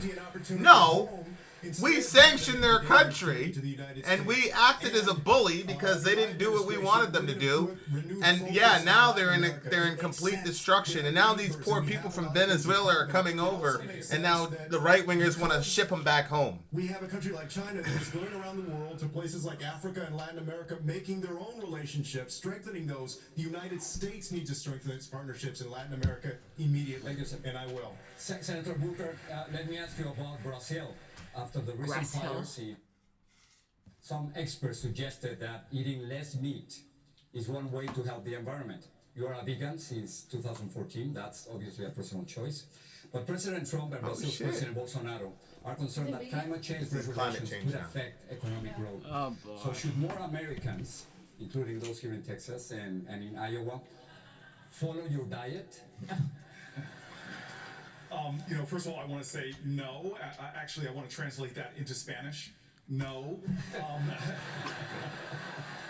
Okay, that was a good one. That was a good one. Look, let's just be clear.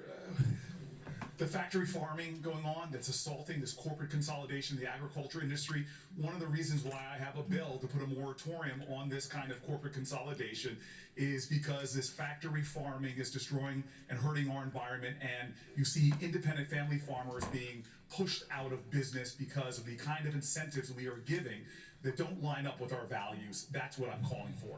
But I want to switch because we don't have a crowded debate stage. We were talking about Afghanistan and Iraq.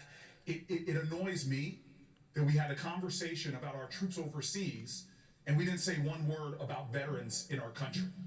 We have a shameful reality in America that we send people off to war and they often come home with invisible wounds, hurts, and harms. They're disproportionately homeless. You hear stories about women waiting for months for gynecological care through the VA. It is very important that as we, as a country, understand that we are not going to solve every problem with this outrageous increased militarism, that we also make sure that we stand up for the people that stood for us. We end our national anthem with Home of the Brave. It's about time we make this a better home for our bravest. Congressman O'Rourke, Hurricane Harvey hit this town 2 years ago, and not only is the Amazon burning, Greenland is melting at a record pace. The last 5 years have been the hottest ever recorded, and we have a viewer's question about this.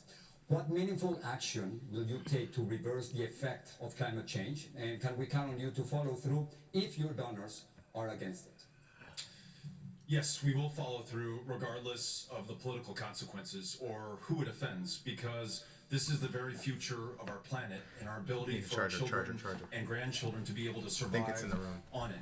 We will make sure that we get to net zero greenhouse gas emissions no later than the year 2050, that we are halfway there by 2030, that we mobilize $5 trillion over the next 10 years to do that, that we invest here in Houston, Texas, with pre-disaster mitigation grants to protect those communities that are vulnerable to flooding, given the fact that this town has seen 3 500-year floods in just 5 years. You'd like to think you're good for 1,500 years, but you're not. They're coming faster and larger and more devastating than ever. We're also going to make sure that we free ourselves from a dependence on fossil fuels and embrace renewable wind and solar energy technology. How? As well as the high-paying, high-skilled, I love it. high-wage jobs. But that how? come along with that. And then we're going to pay farmers for the environmental services that they want to provide, planting cover crops, keeping more land under conservation, using no-till farming, regenerative agriculture. Net zero by to pull carbon out of 2050. the air and could drive it and sequester it into the soil. That's the way that we're going to meet this challenge, and we're going to bring everyone into the solution. Many of you want to comment. Let's try to see if we can go very fast, Senator Klobuchar. Thank you. This is the existential crisis of our time. It's, you know, that movie, The Day After Tomorrow? It's today. We have seen a warming in our world like never before. We're seeing flooding in the Midwest, flooding in Houston, fires in the West. And I think having someone leading the ticket from the Midwest will allow us to talk about this in a different way and get it done. On day one, I will get us back into the International Climate Change Agreement. On day two, I will bring back the clean power rules that President Obama had worked on. On day three, I will bring back the gas mileage standards. You can do all that without Congress, which is good. On day 4, 5, and 6, I will, working with Congress and mayors and business people all over the country, introduce sweeping legislation to get at that 2050 goal. And on day 7, you're supposed to rest, but I won't. This is what we need to do if we're going to get at climate change. We have to take this on as a crisis that's happening right now. Senator Warren, should American foreign policy be based around the principle of climate change? Yes. We need to work on every front on climate change. It is the threat to every living thing on this planet, and we are running out of time. Every time the scientists go back, they say we have less and less time than we thought we had. But that means we've got to use all the tools. One of the tools we need to use are our regulatory tools. I have proposed, following Governor Inslee, that we, by 2028, cut all carbon emissions from new buildings, by 2030, carbon emissions from cars, and by 2035, all carbon emissions from the manufacture of electricity. How? That alone, those three will cut our emissions here in the United States by 70%. We can do this. We also need to help around the world to clean, but understand this one more time. Why doesn't This it is the happen? environment stuff. As long as Washington is paying more attention to money than it is to our future, we can't make the changes we need to make. We have to attack the corruption head on so that we can save our planet. Senator Harris, 45 seconds. When I think about this issue, it really is through the lens of my baby nieces who are 1.5 and 3 years old. When I look at what is going to be the world if we do nothing when they turn 20, I'm really scared. And when I've been in the United States Senate for now the last 2.5 years, and I look at our counterparts, the Republicans in the United States Hey, Senate, Ruth. they must be looking at their children, and then when they look at the mirror, I don't know what they see, but it's a lack of courage. And this is an issue that, yes, it represents an existential threat. It is also something we can do something about. This is a problem that was created by human behaviors. And we can change our behaviors in a way that saves our planet. I've seen it happen in California. I took on, as the Attorney General of California, I ran the second largest Department of Justice in the United States, second only to the United That's when you States. sent all them black people to jail, Miss Harris. And we saw progress. If any of you have been to Los Angeles 20 years ago, you'll remember that sky was brown. You go there now, the sky is blue, and you know why? Because leader just decided to lead, and we took on these big fossil fuel companies. We have some of the most important and strongest laws in the country, and we made a difference. And my point being, I've done it before, and I will lead as president on this issue because we have no time. The clock is ticking, but we need courage, and we need courageous leadership. We can get this done. Mr. Yang. Hey, get out of here. I want to hear what Yang has to So say. to follow up on what Elizabeth said, why are we losing to the fossil fuel companies? Why are we losing to the gun lobby and the NRA? And the answer is this. We all know, everyone on the stage knows, that our government has been overrun by money and corporate interests. Now, everyone here has a plan to try and curb those corporate interests, but we have to face facts. Finds a way. Money will find its way back in. So what is the answer? The answer is to wash the money out with people-powered money. My proposal is that we give every American $100 democracy dollars that you can only give to candidates and causes that you like. This would wash out the lobbyist cash by a factor of 8 to 1. That is the only way we will win. And as someone running for president, I'll tell you, there's the people on one side and the money on the other. The only way for us to win is if we bring them together. Wow. 100 democracy dollars. Education, Mr. Yang, will stay with you. Here in Houston, the school district is facing yet another year of spending cuts. Like schools across the country, the system faces many challenges. Homeschool for all. Thousands of students are leaving All right, so traditional this is public education. schools and going to charter schools. You're the most vocal proponent on this stage for charter schools. You have said that Democrats who want to limit them are, quote, just jumping into bed with teachers' unions and doing kids a disservice. It's true. Why isn't taxpayer money better spent on fixing traditional public schools? Let me be clear, I am pro-good school. I've got a kid, one of my little boys just started public school last week, and I was not there because I was running for president. So we need to pay teachers more because the data clearly shows that a good teacher is worth his or her weight in gold. It's true. I personally know a teacher, a preschool teacher, was heavily underpaid. Your teacher is worth $1 million in gold. But here's the big one. The data clearly shows that 65 to 70% of our students' outcomes are determined outside of the school. We're talking about time spent at home with the parents, words read to them when they're young, stress levels in the house, income, type of neighborhood. We're putting money into schools, and educators know this. We're saying you're 100% responsible for educating our kids, but you can only control 30%. They all know this. The answer is to put money directly into the families and neighborhoods to give our kids a chance to learn. I agree. And our teachers a chance to teach. Very strong. This is why I like it. Strong. Give me that money, Mr. Yang. Yeah, I want those $1,000 a month. Give me my money. If he was president, I'll throw, if he's terms, 2 terms, I'll be eligible by his term.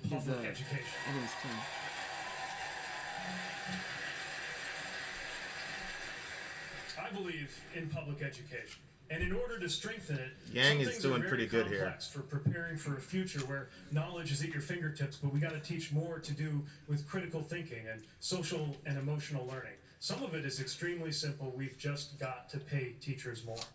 And we've got to lift up the teaching profession. I was thinking of a story from South Bend of friends who hosted exchange students from Japan. They had a student one year who wanted to be a teacher, and they kept in touch with her when she went back to Japan and to college. She took the exam to try to become a teacher in a society that really regards teachers and compensates teachers well. And she came up just short. So you know what she did? Since she was academically good but couldn't quite make the cut to be a teacher, she had a fallback plan. She became a doctor. That is how seriously some countries treat the teaching profession. If we want to get the results that we expect for our children, we have to support and compensate the teaching profession. Respect teachers the way we do soldiers, and pay them more like the way we do doctors. Senator Warren, to use Mr. Yang's term, are you just jumping into bed with teachers' unions? You know, I think I'm the only person on the stage who has been a public school teacher. I've wanted to be a public school teacher since I was in 2nd grade. And let's be clear in all the ways we talk about this, money for public schools should stay in public schools, not go anywhere else. I've already made my commitment. We will have a Secretary of Education who has been a public school teacher. Oh, wow. I think this is ultimately about our values. Secretary of Education. Yeah. They can just make a whole other secretary. Well, there's already a Secretary of Education. Oh, there is.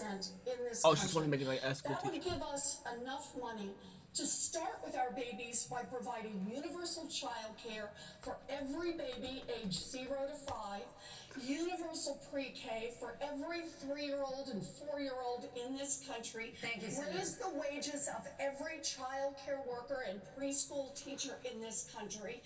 cancel student loan debt for 95% I mean, just homeschool them and use Yang's money to fund the teachers. Right. This is 0 to 5. Does that also mean 0 days as in the that womb? reflects our values, not just where the money comes from with the billionaires and corporate executives. Senator Harris, 45 seconds to respond. My first grade teacher, Mrs. Frances Wilson, God rest her soul, attended my law school graduation. I think most of us would say that we are not where we are without the teachers who believed in us. I have offered in this campaign a proposal to deal with this, which will be the first in the nation federal investment in closing the teacher pay gap, which is $13,500 a year. Because right now in our public schools, our teachers, Is that a true figure? 94% of them are coming out I'm of their not sure. own pocket to help pay for school supplies. And that is wrong. I also want to talk about where we are here at TSU and what it means in terms of HBCUs. I have, as part of my proposal, that we will put $2 trillion into investing in our HBCUs for teachers. What's HBCU? Historically black colleges and universities. She's Yep. playing the race card. Here we go. Just a race card. And she's black. Just a race card. Oh. We make up 13% of the population. What about the rest of the population? Disproportionately produce teachers and those who serve in these many professions, but Thank you, also, Senator. but this is a critical point.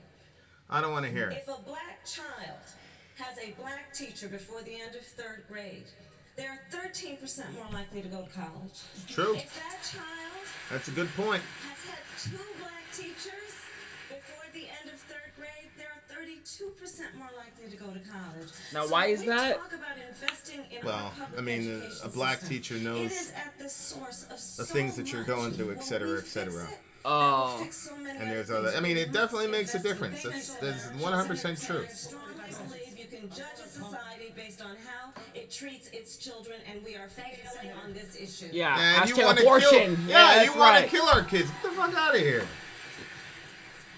Guess what? Mr. Thanos? You're Let's guessing. say. All right, here's the answer. We are the wealthiest country in the history of the world. Untrue. And yet we have the highest child poverty rate of almost any country on earth. We have That true? teachers in this country who are leaving education I think he's saying because they it per can't work capita. 2 or 3 jobs to support themselves, which is why under my legislation, we'll move to see that every teacher in America makes at least $60,000 a year. What we will also do Lucrative job. is not only Whoa. have universal pre-K, Get that to the we will make homeschoolers. public colleges and universities I'm with it, HBCUs Bernie. get If you free. give me that 60,000 as a homeschooler, I'll take that money. Because this is an incredible burden on millions and millions of young people who did nothing wrong except try to get the education they need. We are going to cancel all student debt in this country. That's good. That's good. Cancel it. By imposing a tax on Wall Street. Yes, the 1%, the half Yeah. percent tax. The 0.5% tax on Wall Street speculation. That's a very good. It's a good one. About inequality in schools and race. In a conversation about how to deal What with are you sexual laughing at, schools Biden? back in 1975, you told the He's reporter, embarrassed. I don't feel responsible for the sins of my father and grandfather. I feel responsible for what the situation is today, for the sins of my own generation, and I'll be damned if I feel responsible to pay for what happened 300 years ago. You said that some 40 years ago. But as you stand here tonight, what responsibility do you The think Americans need to take to The repair DNC has officially turned their back on Well, they have to Biden. Well, that was 40 years ago. There is institutional segregation in this country. And from Healthy? the time I got involved, I started dealing with that. Redlining, banks, making sure that we are in a position where, look, we talk about education. I propose that what we take is those very poor schools, the Title I schools, triple the amount of money we spend, from 15 to 45 billion a year. Give every single teacher a raise, an equal raise of getting out the $60,000 level. Number 2, make sure that we bring in to help the teachers deal with the problems that come from home. The problems that come from home. We have one school psychologist for every 1,500 kids in America today. It's crazy. The teachers are kind. I'm married to a teacher. My deceased wife is a teacher. They have every problem coming. My to them. deceased wife We have to make is sure a that every teacher? single child does in fact have 3, 4, and 5-year-olds go to school, not daycare, school. We bring social workers into homes and parents to help them deal with how to raise their children. It's not that they don't want to help, they don't know quite what to do. Play the radio, make sure the television, make sure you have the record player on at night, the phone, make sure the kids hear words. A kid coming from a very poor school, a very poor background. What the hell are you talking about? There's so much. No, I'm going to go like the rest of them do, twice over, okay? Because here's the deal. Wow. The deal is that we've got this a little backwards. And by the way, in Venezuela, we should be allowing people to come here from Venezuela. I know Maduro. What the hell?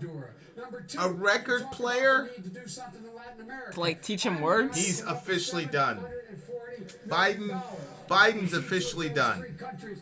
Wait, Oxcom, they're blackmailed because all they hear when they're in school is if you don't go to college and get a degree, you're going to be poor. So then they take out a school loan at 17, 18 years old, and the APR jumps from 14% to 28% for one late payment. That's not right. It's terrible.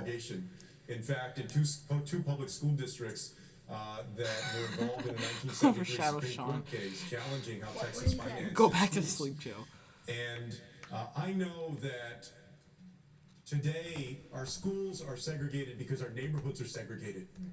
Now, I have an education plan like a lot of folks up here that would pay teachers more, that would recruit diverse ranks of teachers, that would invest in our public schools. But I also believe that we have to connect the dots to uplift the quality of life, to invest in housing opportunity, to invest in job opportunity, to invest in community schools that offer resources like parents able to go back and get their GED and healthcare opportunities. Yes, Michael Oliver, that's a good point. Truly ensure that the entire family can prosper. Those are the types of things that we need to do. In addition to lifting up our public schools. You asked a second ago about charter schools. That's evil, Kellen Dross. That's evil, bro. That charter schools are better than public schools. No, it's not. No, it's not a myth that charter schools are better than public schools. The hell is wrong with you? More transparency and accountability from them than is required right now. Senator Booker, coming to you now. It was 65 years ago this year that the Supreme Court outlawed racial segregation in public schools. Yet for millions of students of color today, segregation remains a reality. Non-white districts typically receive $2,200 less per student than those in white districts. This means older books, less access to computers, and often worse outcomes. Yep. What is your plan to address segregation? And I'm not just talking about the achievement gap. My school, we had opportunity gap in education.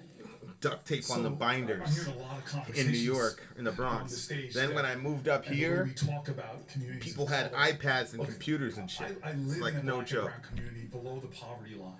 I've lived in public housing projects almost for a decade and saw the anguish of parents who are just so deeply frustrated that they don't have a school that serves their genius. I think I'm the only person on the stage, even though I had no formal authority as mayor to run a school system, I stepped up and took responsibility for our schools. And we produced results. A lot of folks here talking about raising teacher salary. We actually did it in Newark, New Jersey. And we didn't stop there. We closed poor performing charter schools, but dagnabbit, we expanded high performing charter schools. We were a city that said we need to find local solutions that work for our community. The results speak for themselves. We're now the #1 city in America for beat the odds schools, from high poverty to high performance. Strategies like investing in our children work. And I'll tell you this, I am tired of us thinking about these problems isolated, disconnected from other issues. That's why my friend Secretary Castro is 100% right. We are in the reality we are right now because, Vice President, of overtly racist policies, not 400 years ago, just in my lifetime, that we're redlining communities, disinvesting in communities, and more than just that, my kids are not only struggling with racial segregation in housing and the challenges of underfunded schools, but they're also struggling Rob, with the paradise environmental injustice. known as New If Jersey. you've talked to someone who's a parent of a child who's had permanent brain damage because of lead, you'll know this is a national problem because there's over 3,000 jurisdictions in America where children have more than twice the blood lead levels of Flint, Michigan. Thank you. And so if I'm president of the United States, That's a good point. a holistic solution It's a good to point. education, from raising teacher salary, fully funded special education, but combating the Good issues of point. poverty, combating the issues of racial segregation, combating the issues of a criminal justice system that takes parents away from their kids, and dealing with environmental justice as a major pillar of any climate policy. Thank you, Lindsay. One final question coming up. Okay. He was strong on that one. So I give it to Yang. I give it to Yang on the education question. But he was strong on that one. Biden's dead. I don't know if you guys can actually see the handwriting. But you get... I shouldn't laugh at that. It's stuck for a lot. But yeah, Biden's finished. Yo, take some I don't know Nyquil. what he was talking about. What was he talking about with the radio player? I think what he was trying to say is that poor families put on the record player so that their kids can learn words. I think that's what he was trying to say. I think that's what he was trying to say. I don't know for sure. That's my. A free online. That's just my speculation of what he said. Can one of you guys confirm or deny in the comments? Hey, is that true? Is what Dorian was saying? Is that what Biden was trying to say about the record player? Having the kids listen to the record player? And of course we got commies. I'm just glad Gillibrand isn't here. She's just making a complete fool of herself. That man Biden was dead ass talking in his sleep. Hey.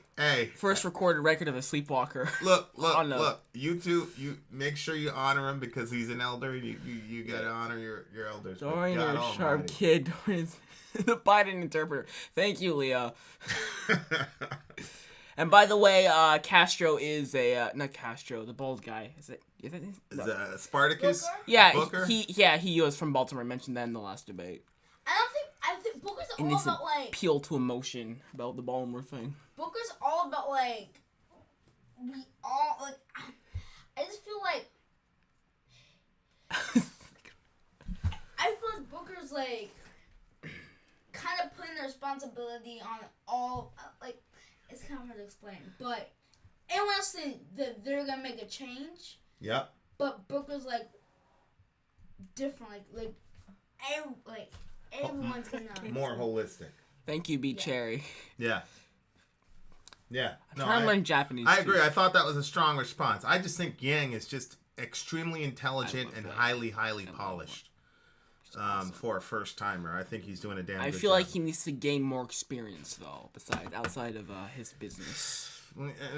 He needs to have a strong team around him. You know, if Tulsi doesn't become the president, she should at least be Secretary of State. Or charge of the military or something. Great to see you, Yvette. So we were talking before the debate about your expectations. Yeah, so I can understand anime without subtitles. Great moments. She's really showing herself strong. I think Kamala had great moments. Stop. Yeah, impressive start. Man, Cory Booker has had a couple laugh nights. I think everybody is doing a really good job today. I am very impressed with this field, and I think Burnman 23, thank you for your comment.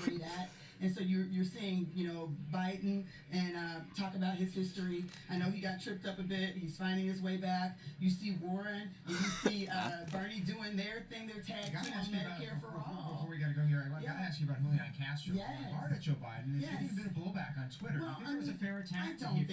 I don't think it's fair. I mean, we are preparing for someone who's going to take on Trump. Trump is not going to be nice. And I think at the end of the day, we have to make sure that we're preparing this guy for a rough and tumble thing. And to say to him, oh, you don't remember what you just said is a fair, assessment. I'm all about civility, but I'm also about this is our test for the real competitor. Trump is not going to be nice. He is going to come after our nominee, and we need to prepare the front runner for that. And so I understand it, and I get it, but I don't... We're going to ask Julian Castro about that exchange when he comes, hopefully, and talks to us here after the debate. You'll be here as well. Thank you for your perspective. Much more to come ahead. But I do want to check back in with Pooja Lodia with our affiliate KTRK. She's here on campus with a bunch of students. Hey, Pooja, what moments have gotten the biggest response so far there with that watch party? We have seen a lot of Thanks for the suggestion, XBM979. brings up historically black colleges and universities. And I don't know what One Piece is. Look. Many of the candidates bring up former President Barack Obama. She's saying it the same shit again. Big deal for the city of Houston. Oh my gosh. I don't even think it's scripted. Southern University. I do want to go to a couple of students here. Tell me what. I was on assignment in Houston for a year. Yeah, I remember that. That was. Yeah, that's completely cute. And that is one of the What is One Piece? Really been hearing a lot I don't know. Here, a lot of students very interested to hear what these candidates have to say when it comes to student loan forgiveness. That's obviously very important. Back to you, Devin. All right, Pujallonia with our friends at KTRK here, tracking the student response to this debate. There is much more. So the students actually watching the debate, like in the yeah, they go to that school. Stay with us here at ABC. So all those people are students. Back to the debate right now. The Democratic debate. And we are back now for a final round of questions. One question for each candidate. We're going to go in reverse order from the opening statement. And candidates, the question is on the quality of resilience. Resilience. No president can succeed without resilience. Every president confronts crises, defeats, and mistakes. All right, here we go. So I want to ask each of you, what's the most significant professional setback you've had to face? That's the question you ask me, hire people. And what did you learn from it? Vice President Biden. I never counted any professional setback I have as a serious setback. There's things that are important, things that are unimportant. What did they say?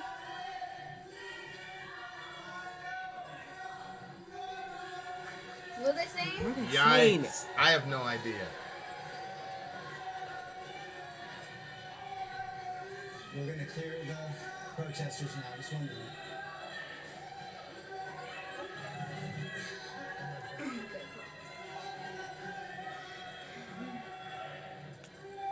What are they Senator Biden, we'll start the clock again. What? What are they saying? I have no idea. Is it good or bad? I have no idea what. I literally have no idea. But If you guys can hear, please tell us. they're going after Biden. I'm sorry. We're sorry. Go ahead. There's setbacks and there's setbacks. And I think the most critical setback that can occur to anyone is to lose. Well, my dad had an expression. Thank you. He said, Joey, it's Bird. not a question of succeeding Birdman when you get knocked 23. down. It's how quickly you Realizing get up. his 1,000 mistakes. And you say, you never explain and never complain. And they go on to say that the only obligation that really matters, the most important thing, is family. And so I was raised to believe that that was the center of everything, family. And it could be judged on based how you treat your family and how you went from there. And it took, Kierkegaard said, faith sees best in the dark. Right after I got elected, my wife and daughter were killed in an automobile accident, and my two sons are badly injured. And I just been elected, not sworn in. And I lost my faith for a while. I came back. And then later, when my son Bo came home from Iraq and with a terminal disease, and a year and a half later, losing him was like losing part of my soul. But the fact is that I learned that the way you deal with it is you deal with finding purpose. Purpose in what you do. You stay with me. That's why I hope he's proud of me today, because he wanted to make sure I didn't run for president, but I stayed engaged. Because when you get hit badly, whether you're losing a job or you're raising a family like my dad, where you have to make that longest walk up the stairs to tell your kid you can't live here anymore, dad lost his job, we've all went through that. And it just for me, the way I've dealt with it is finding purpose. And my purpose is do what I've always tried to do and stay engaged in public policy. But there's a lot of people who through a lot worse than I have, get up every single morning, put their feet one foot in front of another without the help I had. They're real heroes out there. So Thank you, real Mr. heroes. Vice President. Senator Warren.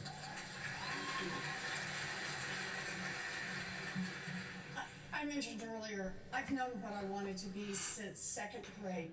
I wanted to be a public school teacher.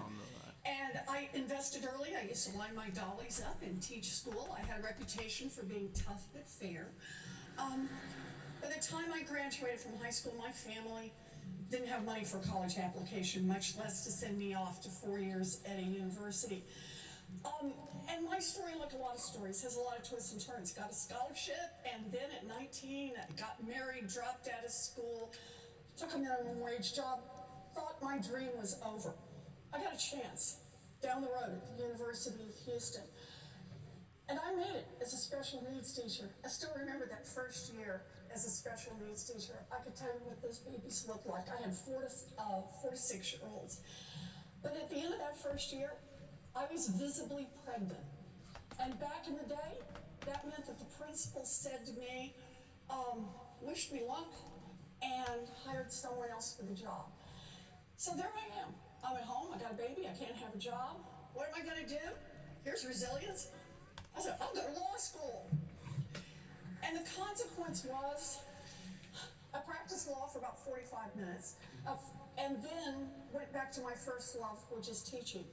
But it let me get into fights, it gave me new tools, and the reason I'm standing here today is because I got back up, I fought back, I know what's broken, I want to be in the fight to fix it in America. That's why I'm here. Did she graduate from Harvard School of Law? Someone in the stage. To me, means growing up in a rent-controlled apartment in Brooklyn, New York, the son of an immigrant who came to this country without a nickel in his pocket.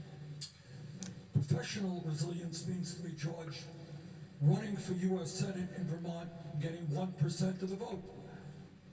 Running for governor and getting 2% of the vote. Finally becoming mayor of Burlington, Vermont with 10-vote margin. What resilience means to me is that throughout my political career, I have taken on virtually every powerful special interest in this country. Whether it is Wall Street, whether it is the insurance industry, whether it is the pharmaceutical industry whose corruption and greed is killing people today, whether it is a military-industrial complex or a prison-industrial complex. And I feel confident that given a lifelong record of taking on powerful special interests, of standing up for the working families of this country, that I will be able to take on the greed and corruption of the corporate elite and create a government and an economy that work for all of us, not just the 1%. Thank you, Senator Sanders. This thing. Senator Harris. You know, every office I've run for, whether it be district attorney or attorney general, I was told each time, it can't be done. They said, nobody like you has done it before. Nobody is ready for you. For what? When I ran for Every DA, public I won office and she's became going the first for, black woman elected she's gonna DA bring up the in fact a that she's state black, of 40 which million people it's about in being, San it's Francisco. about being resilient. When I So ran for okay. Attorney General of California, I was elected. Although because I didn't listen. And I don't know how only, amazing it black is elected, to get one black elected elected Attorney in General California in the for that state, stuff. in the country. But you got to give it to her. And Anybody that each gets time up there, you people got to give say, it to them. It's not your time, it's not your turn, it's going to be too difficult, they're not ready for you. And I didn't listen, and a part of it probably comes from the fact that I was raised by a mother who said many things that were life lessons for me, including don't you ever let anybody tell you who you are, you tell them who you are. And when I look around the town halls that we do in this race for president of the United States, and I look at the meetings that we do in the community meetings, and I see these little girls and boys, sometimes even brought by their fathers, and they bring them to me, and I talk to them during these events, and they smile, and they're full of joy, and their fathers tell them, see, don't you ever listen and let anybody ever tell you what you can or cannot be. You have to believe in what can be, unburdened by what has been. Senator Harris, thank you very much. Mayor Buttigieg. You know, as a military officer serving under Don't Ask, Don't Tell, and as an elected official Okay, so in the he's state of gay. Indiana So when Mike Pence was governor, he's talking about his at a certain point, struggle. when it came to professional setbacks, So in the military, I had to in the wonder whether military, just acknowledging Clinton had this thing called "Don't Ask, Don't Tell." Was going to be the ultimate. So don't ask anybody if they're gay, and don't tell anybody that you're gay. I came back from the deployment and realized that you only get to live one life, and I was not interested in not knowing what it was like to be in love any longer. So I just came out. I had no idea what kind of professional setback it would be, especially because, inconveniently, it was an election year in my socially conservative community. That's pretty brave. What happened was that when I trusted voters to judge me Night, based Black on Satan. the job that I did for them, they decided to trust me and reelected me with 80% of the vote. And what I learned was that trust can be reciprocated, and that part of how you can win and deserve to win is to know what's worth more to you than winning. And I think that's what we need in the presidency. See, this is right a prepared speech, now. We have but to it's know important what we he's are saying. about. And this election This is is important. not about any of us up here. It is not about this president, even though it's hard to talk of anything else some days. It's about the people who trust us with their lives. A kid wondering if we're actually going to make their schools safe when they've learned active shooter drills before they've learned to read. A generation wondering whether we will actually get the job done on climate change. And if we hold to that, then it doesn't matter what happens to each of us professionally. Together, we will win a better era for our country. Mayor Buttigieg, thank you. Mr. Young. Solid answer. I was an unhappy lawyer for 5 whole months, and I Lawyer? left to start a business. Lawyer. And I'm going to share with you all one of the secrets to entrepreneurship. If you want to start something, tell everyone you know you're going to do it. And then you don't have a choice. You put your heart and soul into it, and even though I did that, my company flopped, had its mini rise and maximum fall, lost investors hundreds of thousands of dollars, still owed $100,000 in school debt. My parents still told people I was a lawyer. So it was a little easier. So I remember lying on my floor looking up, wondering how it had come to this. Eventually I picked myself back up. I kept working in small growth companies for another 10 years and eventually had some success. Then after I did have some success, I still remembered how hard it was, how isolating it was, how it feels like your friends no longer want to spend time with you. And so I spent 7 years starting and running a nonprofit that helped train young entrepreneurs around the country, including Sean Wen, who's here in the audience tonight, who left his gilded Wall Street job to become a food entrepreneur in San Antonio. Sean, I hope I made the process a little bit easier for you than it was for me. But the goal of my campaign is to make this an economy that allows us to live our human values and aspirations. Thank you, Mr. Young. Huh? I feel like he's the only genuine. My biggest professional setback is embarrassing because a lot of folks know about it. I, with the lieutenant leaders in Newark, New Jersey in 2002 took on the political machine, and boy, did they fight back. I had tires on my car slashed, our campaign offices were broken into, my phones were tapped. It became a spectacle, and we lost that election. Why? And here's a bit of advice Because to he everybody. took on You're the gonna have a political spectacular machine. failure. Have a documentary team there to capture it, because it made for an Oscar-nominated documentary called Street Fight. But then, unfortunately, another setback, it lost in the Oscars to a movie called March of the Dagnap Penguins, for crying out loud. That was a good documentary. That was just his favorite one, right? I still have that. The Don't DVD. give up on the people, and the people won't give up on you. Create bigger and bolder coalitions, and you're going to win. And you know what? We came back 4 years later and won the largest lopsided victory in our city's history. Agree, But pirate. more than that, the lesson was there. We didn't give up. We were taking on America's toughest problems, from crime to poverty, and we transformed our city, creating tens of thousands of new jobs, the biggest economic expansion in our city, and as I said before, turned around our school system. There's more work to do, but I haven't given up on the people. I still live in that community. But this is the big lesson. My staff and my friends and my community told me, if you want to go fast, you may have won the mayor's race, but that's not what life is about. There's an old African saying that says, if you want to go fast, go alone. But if you want to go far, go together. The lesson I learned of resilience is to trust people, because the power of the people is always greater than the people in power. And the test of America right now, it's not a referendum on Donald Trump, it's a referendum on us and who we are and who we're going to be together. We need to use this moment in history to unite in common cause and common purpose, and then there's nothing we can't do together as a nation. Senator Booker, thank you. Good answer. Congressman O'Rourke. I like Buttigieg's answer the best, but that was a good answer. Everything that I've learned. Biden's answer was a disaster. I've learned from my hometown of El Paso, Texas. in the face of this act of terror that was directed at our community in large part by the President of the United States that killed 22 people and injured many more. It was not directed by the president. Nor were we defined by that. The very thing that drew that killer to us is the very thing that helps us. See, I don't like this. I don't like him using those dead people as a stepping stool for his political thingamajig. I don't like that. As foundational to our success, to our strength, and to our security, and to our safety. Yesterday, I was visiting with one of those victims. He's the head coach of the Fusion. This is a girls' soccer team of 10 and 11-year-old girls. His name is Luis. He was shot in the legs multiple times. He was shot in the side multiple times. He's still healing from his wounds in the hospital, but from his hospital bed, he's still trying to coach the Fusion girls' soccer team. Memo, his co-coach, is still fighting for his life right now at Del Sol Hospital.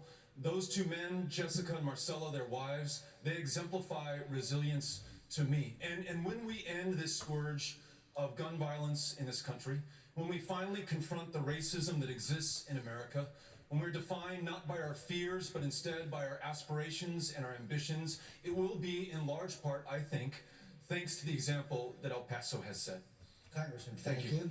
Senator Klobuchar. It's inspiring, no doubt, but I'm not a fan. Challenges and resilience have brought me up here. I grew up with a dad who struggled with alcoholism his whole life. You got up there over After Tulsi. his third DWI, he had a choice between jail and treatment. He chose treatment with his faith, with his friends, with our family. And in his words, he was pursued by grace. And that made me interested in public service because I feel like everyone should have that same right to be pursued by grace. I then got married. My husband's out there somewhere, hopefully smiling. And our daughter. And our daughter was born. I had this expectation we were going to have this perfect birth. And she was really sick. And she couldn't swallow. And she was in and out of hospitals for 1.5 years. But when she was born, they had a rule in place that you got kicked out of the hospital in 24 hours. She was in intensive care, and I was kicked out. And I thought, this could never happen to any other mom again. So I went to the legislature, our state legislator, not an elected official, a mom. And I advocated for one of the first laws in the country guaranteeing new moms and their babies a 48-hour hospital stay. And when they tried to delay the implementation of that law, I brought 6 pregnant friends to the conference committee, so they outnumbered the lobbyists 2 to 1. And when they said, when should it take place, they all raised their hand and said, now.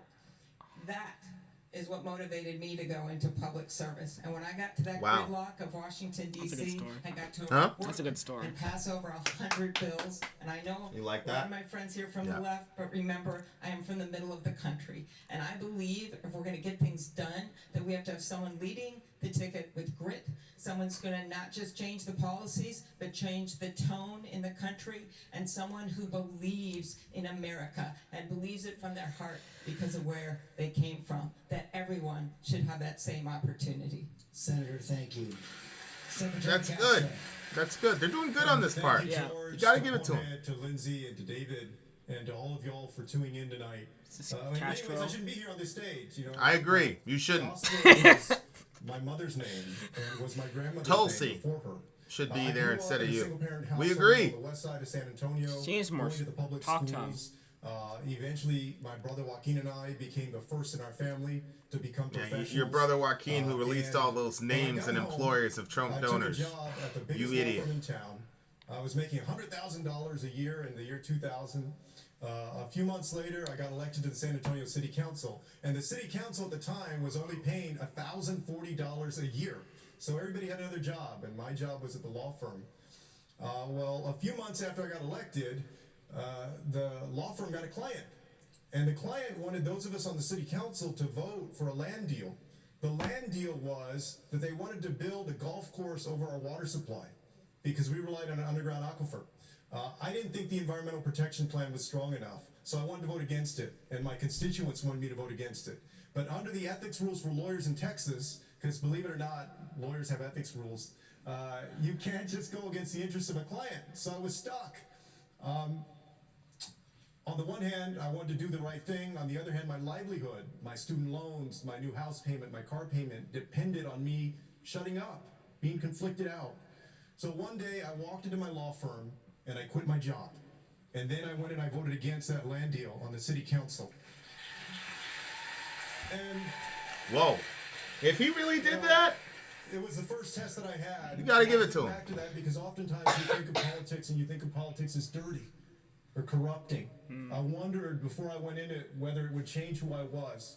And I was proud that when that first test came, that I stood up for the people that I was there to represent and not for big special interests. There's nobody that gets tested more in a position of public trust than the President of the United States. This president has failed that test. But I want you to know, Death Fan, it is virtuous.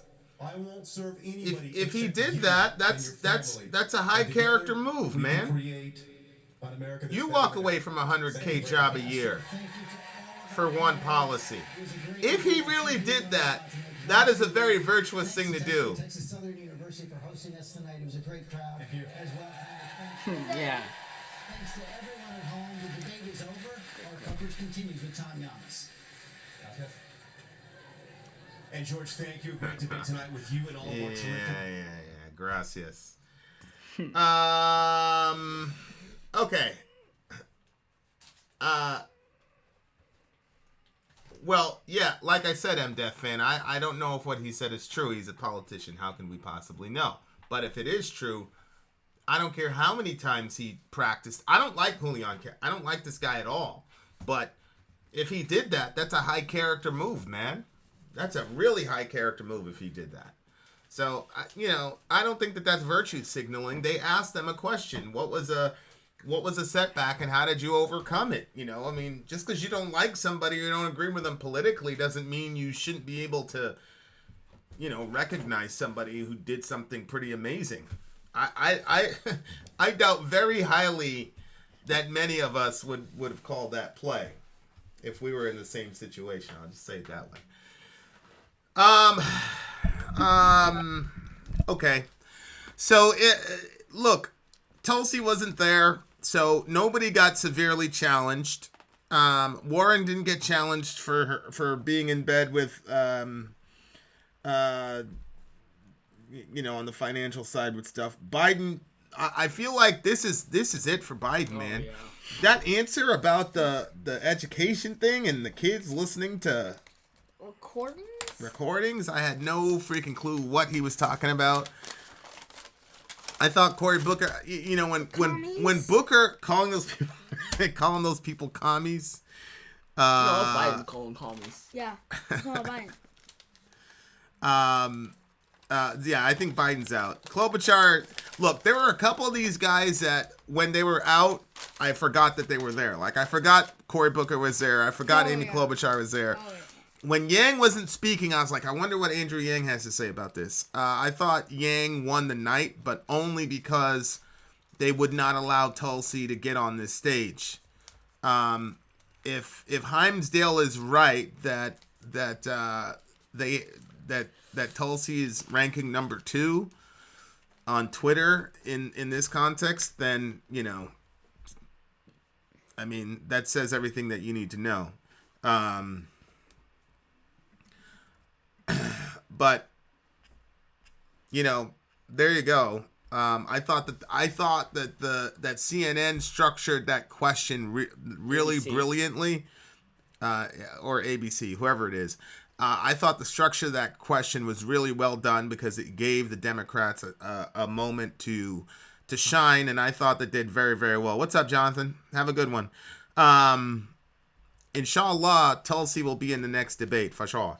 But to some degree, I think Tulsi won this debate because like I said, if she's trending to number 2 on Twitter, then she definitely won the debate. I think Bernie was, Bernie. I didn't really hear much of Bernie. Yeah. Same. You're not given to the billionaires, give it to us. Yeah. The 1%, blah, blah, blah. Yep. All right. So what about you? Me? I thought Yang was very genuine about because I feel like everyone else is trying to make themselves look as good as they possibly can, and I just feel that Yang is just not doing that. You thought he was more genuine and straightforward. What about you? Okay.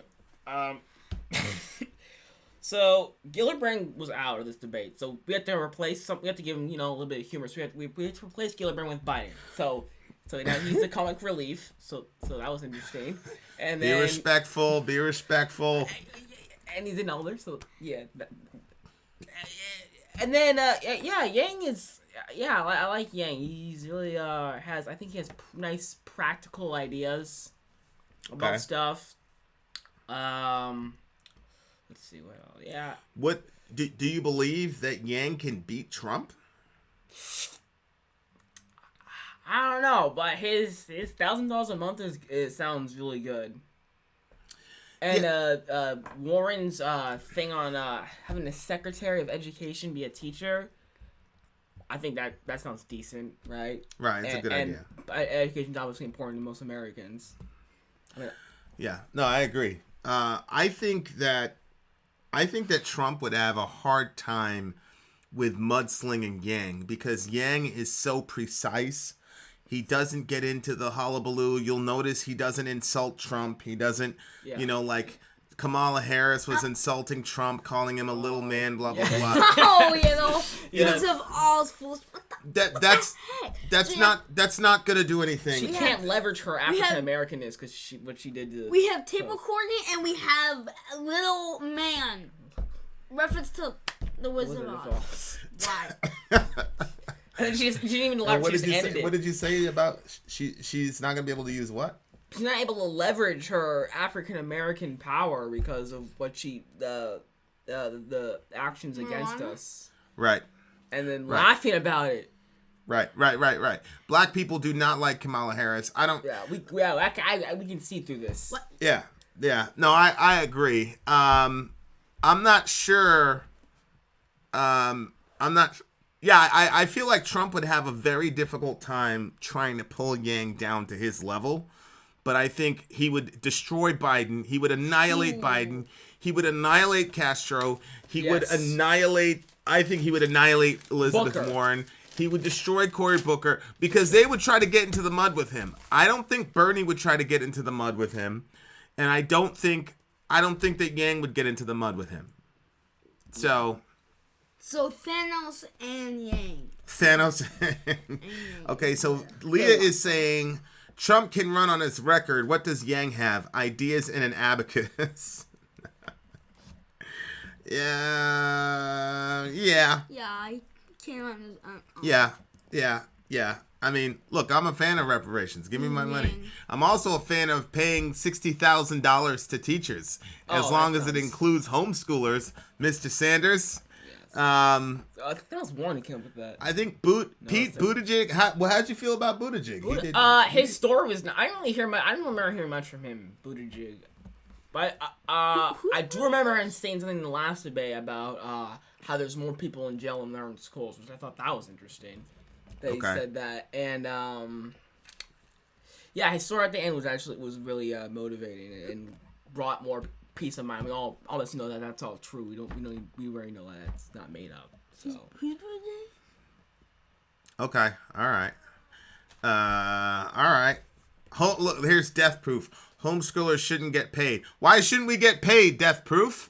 I'm educating my kids. Sori's educating her kids. Why shouldn't we get part of that $60,000? We're accomplishing the same goal as if a tutor would. Why wouldn't they be paid? Schools are indoctrinating kids. There's also tutors that get paid a lot too. So why don't the parents do it? Leftists generally don't want to encourage homeschooling because they believe that the kids are the property of the state, not the parents per se. I thought it was a free state. What happened to the free state? Well, wait a second, Death Proof. Because it's my choice and not the government. Well, then why am I still paying local taxes for my current public school? And we're still educating our kids. It's for the common good. It's for the public good.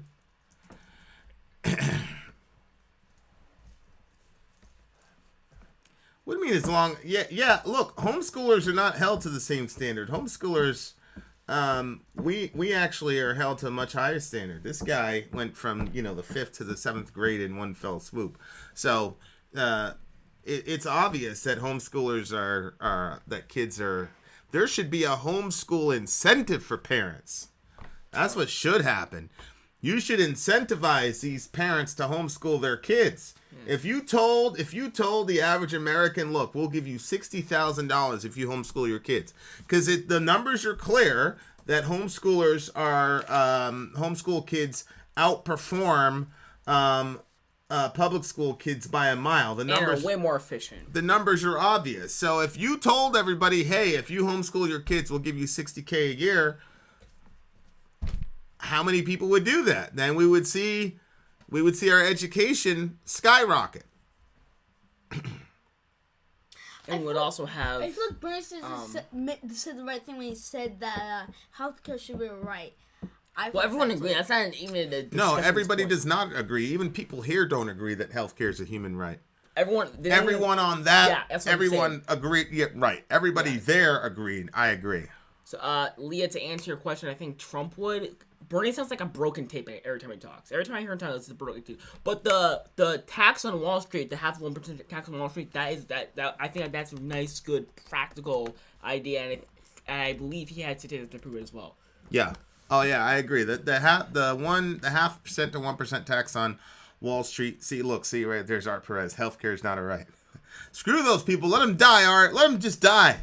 Would you have healthcare? Well, he can afford healthcare. He's saying people who cannot afford it don't have the right to it. Is what he's saying. A1 runway, you are correct. Why? Please tell me why.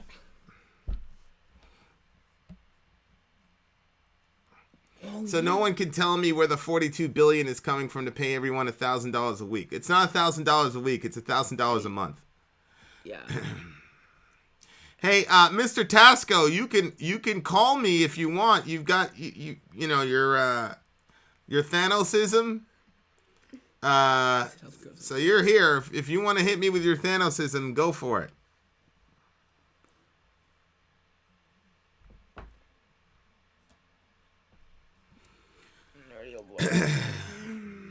You can address an original white guy's comment. Guns without ammo. Yeah. Which one? I mean, should the government pay for? Should the government pay for my guns? No. Your guns do not promote the public good. I don't have a problem with guns as long as they have ammo in it. Okay. Like, I'm gonna get you don't guns. have. Why would you have guns if you have no ammo? That's ridiculous. Yeah, that's what I'm saying. Like, as long as they have no ammo, they can do no harm. I see what you're saying. Okay. So yeah. Why would a person who spends the money to buy a gun not put ammunition in it? I mean, I think for display. Are you talking about display? No, I would get a gun, not ammo, but I would get a gun to intimidate people. Yeah. Okay. Okay. I want to know exactly what mental condition these shooters were in. Well, that's a very every single one. I want to actually see legit statistics because we shouldn't be giving guns to schizophrenic people or anyone else. This makes sense. Does it not? No, I agree. But there's no reason why a mentally insane person should. I'm not trying to be a doctor. I'm just trying to state the facts here, and that's the simplest way I can put it. Should have a gun. Like, what? Like, does that make any sense? When your reasoning is compromised to own a weapon, have that much of an effect on anyone's a life or a family or a community. I'm with you 100%. I don't understand Universal background checks, okay? I think and also I think there's probably a legit reason why I should have a gun. If they're saying, "Oh, I want a gun to protect my house," let's make sure that they actually have a house. Make sure they're actually living somewhere. If they're saying, "I want to go hunt," let's say, "I want to go hunting," let's sure they have a hunting license. Right. Make sure you do background checks. Have you been in mental hospital recently? Have you been blue papers? Is that what's it? Yeah. Has that happened to you? Yeah. Like, what? Let's look at their crimes. I feel like there was a shooter or something that happened somewhere, and like a video from just going around and shooting. Something happened. Something happened with this other guy. I can't actually I can't explain. I'll elaborate on that one. But seriously, we need to go in there, look at their criminal history. What have they been? Have they been accused of violent crimes? If yes, then why should they have a gun? Anyway, that's it. That's all I have to say about that. But all common sense stuff, my there. I do want to have the upper hand if someone tries to get into my house. Plainly said. Right, yeah, you're gonna blow that guy away. Yeah. You're not doing none of that turn the other cheek stuff. You're gonna blow him in the smithereens. Like I said, I did get no ammo. Dude, it scared them, and after I wouldn't kill them, but it would be fight. Hold on. I gotta check on Sori real quick. I shall return. Tosco's gonna call me about his Thanos plan for the world. He said he phoned. You can talk to people. Don't say anything silly though. Okay. All right. Dorian, you sound like Trump on the mental issue. When it comes to guns, he has mentioned mental health in relation to guns a lot lately. So what's your response? I mean, I don't know. Thank you for comparing me to the President of the United States, I guess. I'm with you, Dorian. I might have to blow someone. I feel like that if a crazed person or same person or same group of people break into my home, I want to be able to have the upper hand. I want to be able to I'm going to be like, oh, well, I might win this, I might not win this, you know. I want to be like, I'm guaranteed to protect my family, protect my house, protect my property. Just because you're good doesn't mean you're guaranteed to win. If there's a group of people and you're one person and two of them have guns, you're dead. Unless you're some really bad shooters. But let's change that. Well, it depends on what type of weapon he has versus what type of weapon, whatever. Right. Okay. I mean, I'm kind of. Also, good point, MDF fan. Sit down. I think I might get a taser. I missed that, MDF fan. That's a good point. I think I might get a taser. I think I might get a taser. Yeah, he's gonna call me. Okay, here's what's gonna happen. I gotta kill this stream, okay? But I'm gonna reload a brand new one so that the conversation I have with Tosco can have its own separate video, okay?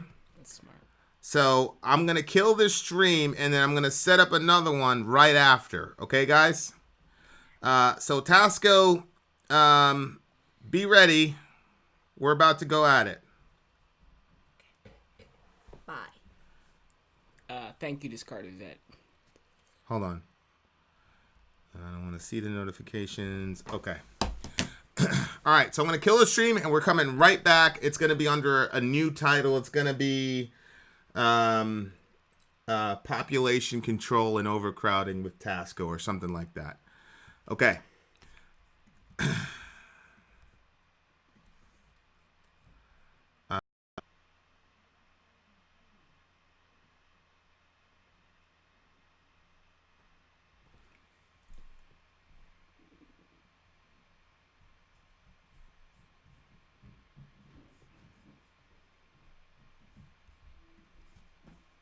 Yo, Birch. Go. Come on.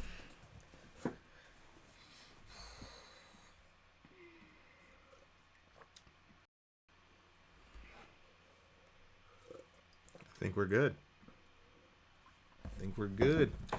Johan, do me a favor. In the bathroom, there's a charger. Do me a favor and get me that charger, please.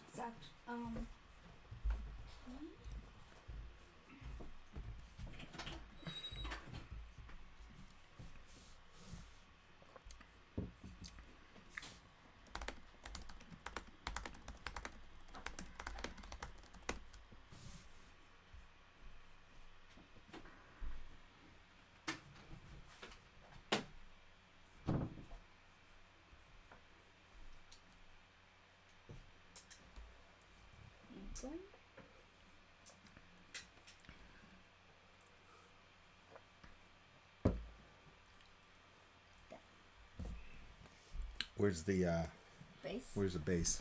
Downstairs, Mom.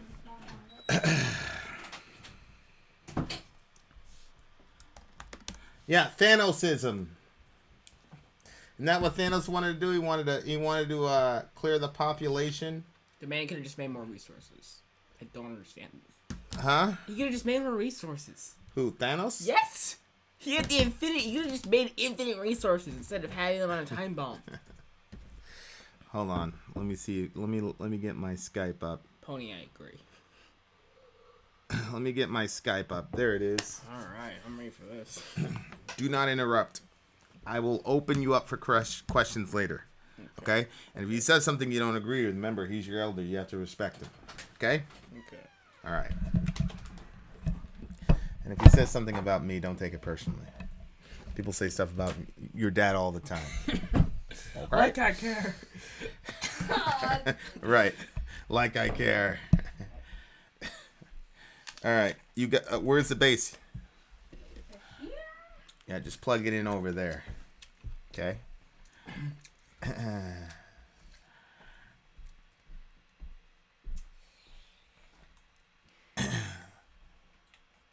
Got it? And then just plug it back there. We should be good to go. All right.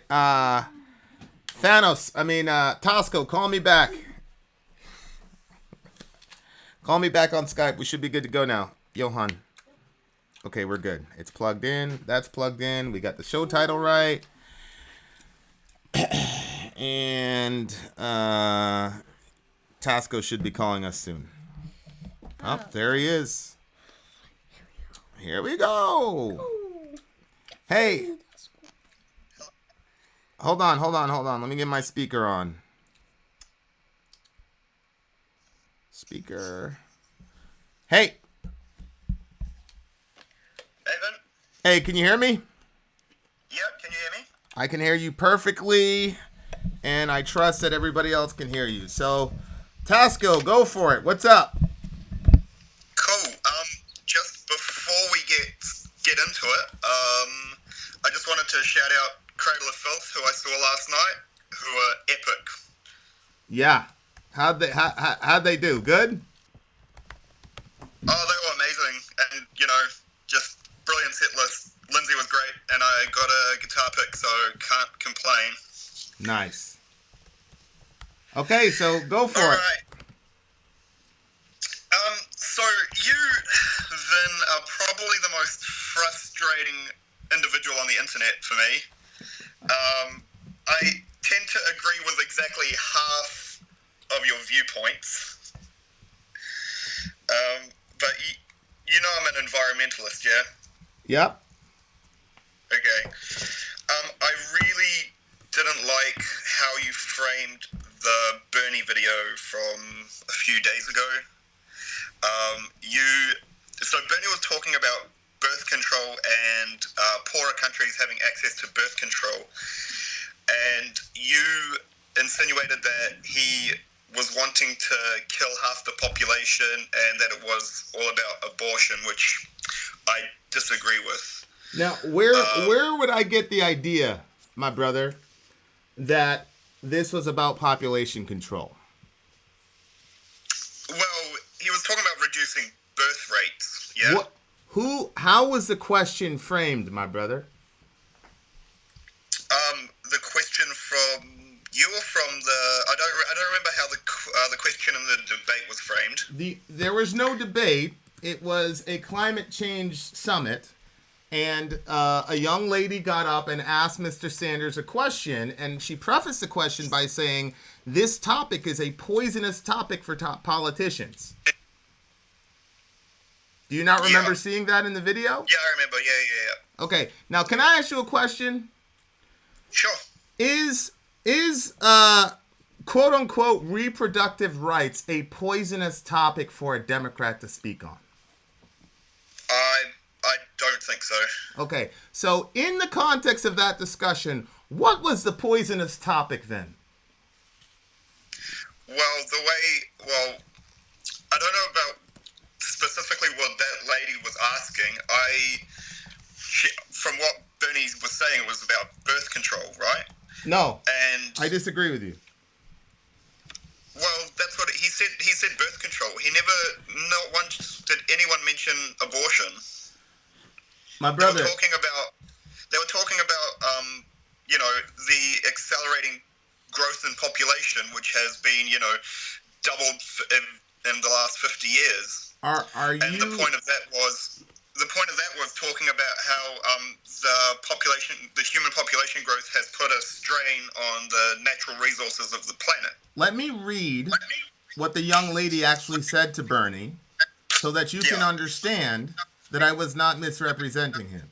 Here's what she said. Martha Redioff, a teacher, said the topic was poisonous for politicians, but it's crucial to face.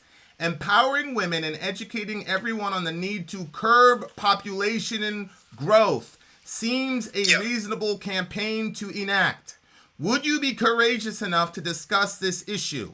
So his answer was in the context of a person talking about curbing population growth. Isn't that true? Yeah, no, I totally agree with that, yeah. Okay, so then when he's talking about quote-unquote reproductive rights, which is a leftist phrase to talk about abortion, among other things, the context was in the context of population growth. Isn't that true?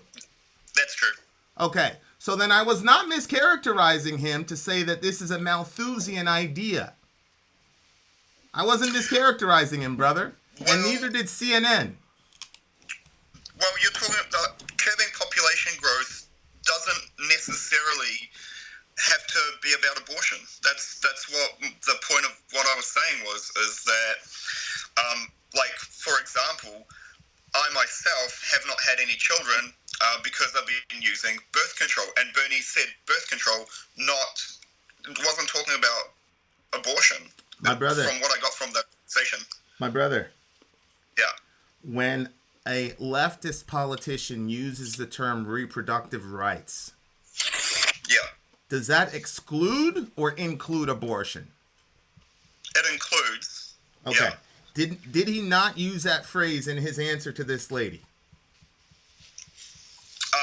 I don't know. I don't think he said reproductive rights. Okay, let me read to you his answer, because it seems to me that it's very strange. You've got all these criticisms for what I said, but you're not very familiar with what the teacher said, and you're not very familiar with what Mr. Sanders said. But you're criticizing what I said, but the two salient actors in this play, you don't remember what they said. Mr. Sanders said, well, Martha, the answer is yes. Now, the question, remember, was about curbing the population. And he didn't say, whoa. This is crazy. What are you talking about, curbing the population? He said the answer is yes. He then went on to say the answer is that everything has to do with the fact that women in the United States of America, by the way, have a right to control their own bodies and make reproductive decisions. Now, when you use the phrase control your own bodies, what is that talking about, Tasco? Well, he went on to say after that Can you answer that question, though? People in other countries, poorer countries, don't have access to birth control. That was the follow-up statement. My brother, when he says you have the right, women have the right to control their own bodies. Yeah. What is he referring to? Well, yeah, it is implied that they do have the choice to perform abortions, but... Who is using the bodily autonomy argument in America, Tasco? Can you repeat that? Who is using the bodily autonomy argument in America? The left. Well, it's the pro-abortion left. Isn't that true? Correct. Nobody's saying that women can't have access to birth control. Leftists and right-wingers alike agree that women should have access to birth control. The contention is about abortion. Isn't that true? Yeah, but I don't think that the abortion, like the arguments for abortion, aren't usually framed about curbing population growth. And that's why he was talking about poorer countries having access to birth control. Let me finish reading what he said, because you're not familiar with what he said. The Mexico City Agreement, which denies American aid to those organizations around the world that allow women to have abortions or get involved with birth control, to me is totally absurd. So in the context of population control, Mr. Sanders criticized an agreement that denies aid to organizations that provide abortions for women. So obviously to him, abortion is a form of us helping curb the population in the context of that question based on his response. Isn't that true? Well, then I would disagree with him about that. I would, from the arguments that have generally been made about abortion, it's usually to do with like healthcare and, you know, if the woman has been raped or whatever it is, which I don't really want to get into the abortion debate. Well, I want to talk about population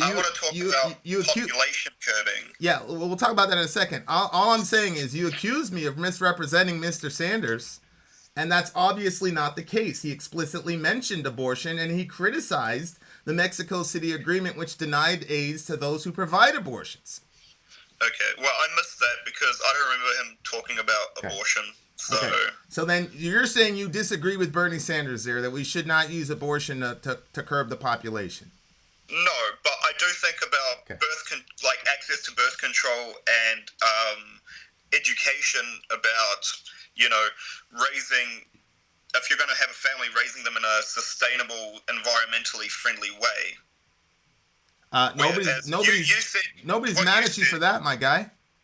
What's that? Nobody's mad at you or Bernie for that statement. The problem is the video that I shot was specifically dealing with the Malthusian ramifications of that question and Mr. Sanders' answer. Well, the way you went about it was to imply that Bernie wanted to like kill half the population. No, I never used that phrase, my brother. I never said Bernie wanted to kill half the population. That's what the Thanos thing represented. No, what did Thanos represent? Represented, you know, like the Thanos idea is to, if you kill half the population, you know, that the half that's left is going to be better off. My brother, I brought up Malthus. I'm sure you're very familiar with Mr. Malthus. And I said I'm not that, to be honest, I'm not that familiar. I'm vaguely familiar. Okay. What the point of bringing up Thanos was to simply point out that the same syllogism that psychopath in the movie used to justify killing all those people is literally the exact same syllogism that the young lady who posed the question to Mr. Sanders was using, and which Mr. Sanders did nothing to contradict, but went on to talk about abortion among other ways to curb the population.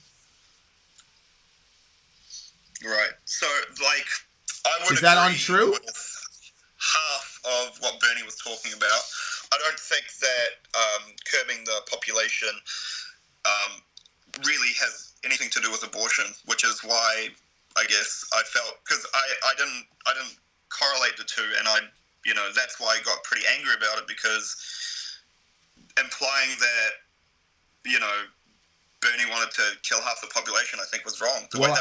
I never implied that. The argument that I made after I showed the clip of Thanos was that the same syllogism that Thanos used, that we all rightly were able to recognize him as being psychopathic, is literally the same syllogism that this woman used and that Bernie did not contest. Did you not see that when I shot the video? Yeah, I mean, I didn't see that. Like, from what the answer that Bernie gave to me was about birth control. I know that, my brother, but it's look, I'm on the BBC. The BBC is not a right-wing outlet. I played the weird thing about this exchange, Tasco, is that you got very angry, but I played the clip unedited. So the stuff that I had to review with you, I don't even know why should I have had to review that to you. You should have seen the clip yourself. Did you skip past the clip where he mentioned abortion? Did you miss the part in the clip where he talked about aborting kids in the context of population control? I did. I don't remember him saying anything about abortion. Okay, I mean it's right there for you, my guy. Okay, I believe you. Okay, so from that perspective, you would agree with me that the same syllogism that Thanos used is the same syllogism that young lady used when she asked the question. Isn't that true? Half, yeah. Okay. So why are you mad at me? Well, because like, as I said, from what I got from Bernie, he was talking about poorer countries having access to birth control and giving them more education about, you know, reducing the amount of kids that they have, whatever it is. Well, I know that's why you were mad at me, but now that we cleared up that he explicitly mentioned abortion, you should no longer be angry at me. I'm not. I was like maybe a bit triggered, but I'm not mad Okay. So where are we disagreeing? Well, the way that you framed it, I felt was misleading a little bit. Okay. Well, it would be misleading if Bernie didn't explicitly mention abortion, right? But okay. since he did, it's not misleading. But the difference there is like Thanos went out of his way to commit genocide, right? No, actually, Thanos was doing it fairly. He didn't target one specific group of people for extermination. Whereas what this lady's talking about is a form of ageism, and that is a form of genocide, where she's specifically targeting a certain group in our population for extermination. So she was worse than Thanos. Yeah. Okay. So the reason I got angry was because it dismissed the argument about curbing population growth, which I think is important. And you obviously disagree with that notion. No, what I disagree with is that the way to solve the problem is to kill other human beings. What's interesting to me is that all these people who are worried about population growth... How old are you, Tasco? 31. 31. I've never heard, like you, for example, I've never heard you say, you know what? This planet's going to become overpopulated. We need to kill all males above the age of 30. It's never the group. I don't think we should be killing anyone. I agree with you. I'm not talking about you per se. I was just using you as an example. I never see these people ever advocate for killing people in their bracket. It's always some other bracket. Well, I mean, if people are doing that, then that's wrong, but I don't think we should be advocating for killing anyone. Okay, I agree. We're agreeing here. We shouldn't kill people. Yeah. Good. So where are we disagreeing? The interesting thing is when I brought that up probably end of last year, you said that I should go first, right? That was your... Yeah. Look, I have the same... Anytime somebody brings up the population thing and people dying, I always say, start with you.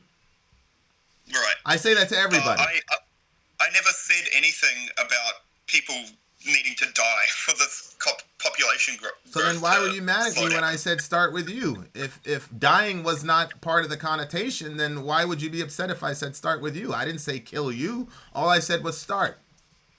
It was... The way that you said it was assumed that that's what I was talking about, and I wasn't quite happy. It kind of like implied that I should, go kill myself, which I found quite triggering. I'm against killing anyone. What I'm tired of hearing is people talking about dispensing with whole swaths of human beings, and it never conveniently hits them. So my question to you is, you and I agree that killing human beings is bad. That killing human beings in order to curb population growth is bad.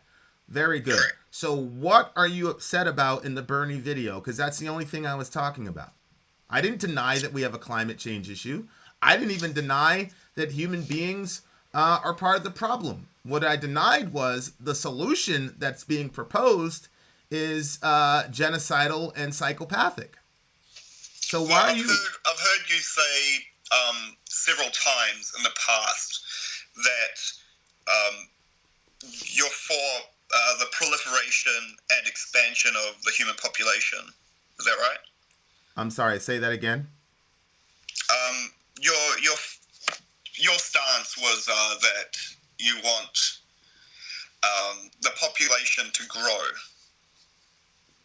Well, what do you mean by I want the population to grow? Does that mean I don't want us to kill people? I don't want us to abort babies?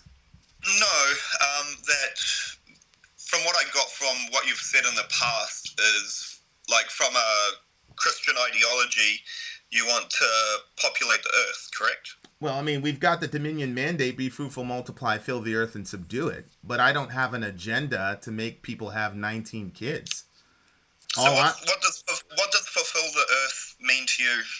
Fill the earth means that God made us to rule the world together as stewards of the planet, and that would also include taking care of the planet and not destroying it and raping its resources. Right. So, what do you think the Garden of Eden is? What do you mean? What do I think the Garden of Eden is? Well, to me, the Garden of Eden is Earth before people showed up. That's what I get from. Okay. So, I just find it interesting that the people who, the Garden of Eden is supposed to be this paradise, yeah? Yeah. And the people who, in my mind, tend to go out of their way to destroy what is left of that are the people, conservative Christians. Do you agree or disagree with that? I agree with you 1,000,000,000%. And to be honest with you, my brother, it's very confusing because at the end of the Bible, in the book of Revelation, it's Revelation chapter 12. And it talks about, God judging the world, all that craziness. And then it says, the time has come for you to judge the dead and to destroy the destroyers of the earth. So people who destroy the earth in Revelation 12 are judged along with the devil. I just want you Christians to understand that. In Revelation 12, it says explicitly that God is coming to destroy the destroyers of the earth. Which means that destroying the earth on purpose is a sin that God will come and judge us for. So I agree with you. I have no idea why the hell conservative right-wing Christians, evangelicals, and that's my team, and I'm not going to separate myself from them. I have no idea why the hell they're so pro-destruction of the planet. I have no idea. I couldn't tell you. Right, and that's the part that kind of grates me the most. Especially what's been happening the last couple months in the Amazon, and people, what you said in that Bernie video was when she gave her a question, you kind of did this big eye roll and dismissal, and it was like, oh, here we go again, talking about how people are destroying the planet and all the rest of that, and I just, it's actually happening. So that's part of the issue. It's like, I feel by dismissing everything that she was saying, you're dismissing the current issues that we're facing. My brother, if I dismissed what she was saying, I wouldn't have shot a 45-minute video responding to what she said. I didn't dismiss what she said. It's the exact opposite. Look, my brother, you know the Ilhan Omar thing where she's supposedly having an affair with some dude and all this stuff? No, I know nothing about that. Yeah, and I didn't report on it because that's a personal issue, and I completely dismissed it. So I didn't spend 1 second shooting a video about it. Now it would have got me a bunch of hits and a bunch of new subscribers, but I purposely stayed away from that because that's me dismissing something. When I dismiss something, I just don't talk about it. So I wasn't dismissive of this young lady. I took her very seriously, actually. I think that the issue that she was getting at was about, which is an issue that's close to my heart, which was about the continued, ongoing destruction of the planet, and wasn't, about abortion or genocide. You're wrong. But you combined the two into the same video, which I didn't. I didn't combine the two. It was all the same video, my guy. I encourage you to watch it again.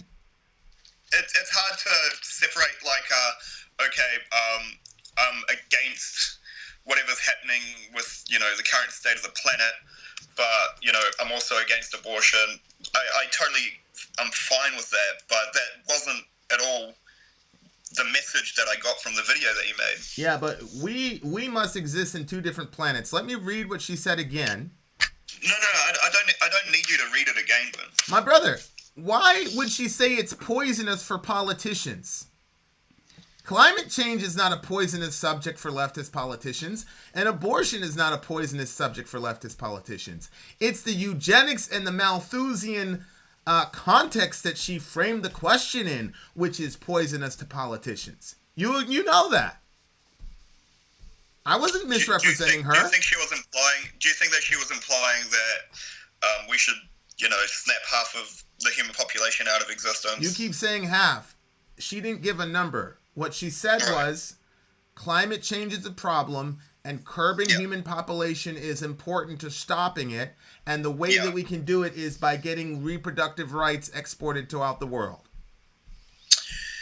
And you've got to be living under a rock for the last 20 years. With the first half of that statement, but like, yeah, I mean, it didn't mention anything about birth control. You know, like. That's why I'm gonna hold on, Tasco. I gotta read this to you again because you keep making the same mistake. Here's what she said.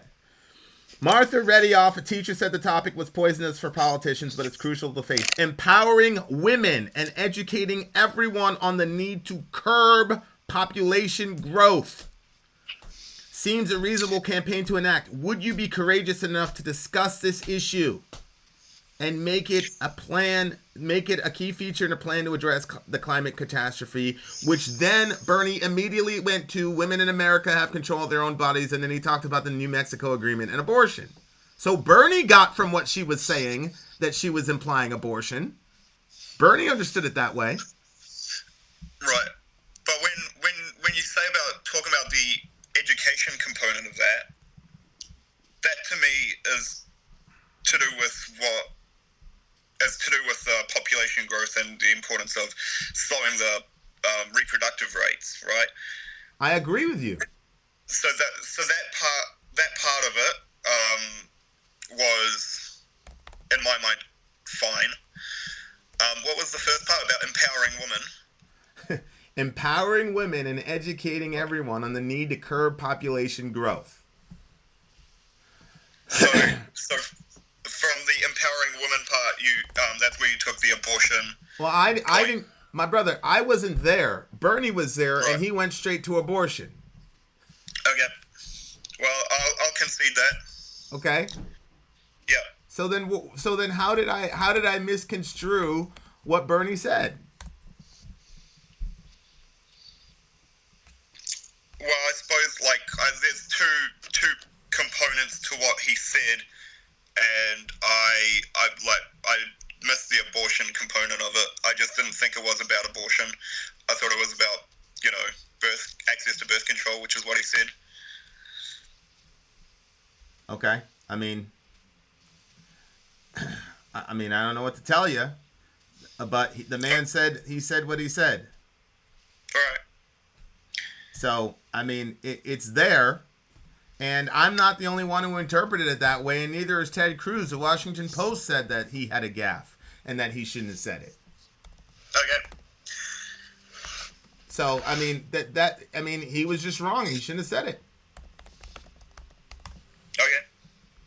So, I don't look, I'm not one of these people that denies that we have a climate issue. And look, Christians, if I worked my ass off and I got a mansion and then I said, Dorian, here's this mansion, I want you to take care of it, I'm going on a trip, and I come back and the windows are broken and everything's trashed and half the house is on fire, me and my son are going to have a serious conversation, right? Yeah. So if God says, hey guys, whether you're a theistic evolutionist, whatever, if God says, hey guys, I've got this awesome pristine environment for you, now I want you guys to go out and gardenize the rest of the world, and we make an absolute shit show of the planet, then he's going to have a problem with us. That's only logical. And that's what you see in the Bible. God gets very angry.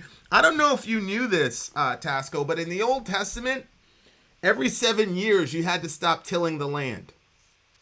And the Lord was saying, you have to give the land rest. And the idea was, you can't just go and run roughshod over the place for the sake of your economic interests. You've got to put the environment as a priority. This is in the Old Testament in the Bronze Age, okay? So my point is, creation care has always been a priority for God from the very, very beginning. It was our first job. We were to tend the garden. So I'm with you 100,000%, my guy, because of the Bible. The problem with Bernie... Now, look, let me ask you a question. Yeah. Let's say somebody, Richard Spencer was asked that question, and he said, "Yeah, we need to educate people about birth control, but we also need to reconsider enacting the final solution." How would you respond to that? So, sorry, can you repeat that for me? So Richard Spencer is asked the same question that Bernie was, right? Okay. Lady's talking about population control. And Richard Spencer says, yeah, I mean, we need to educate people on how to take care of the environment, and we also need to consider whether or not we need to reenact the final solution.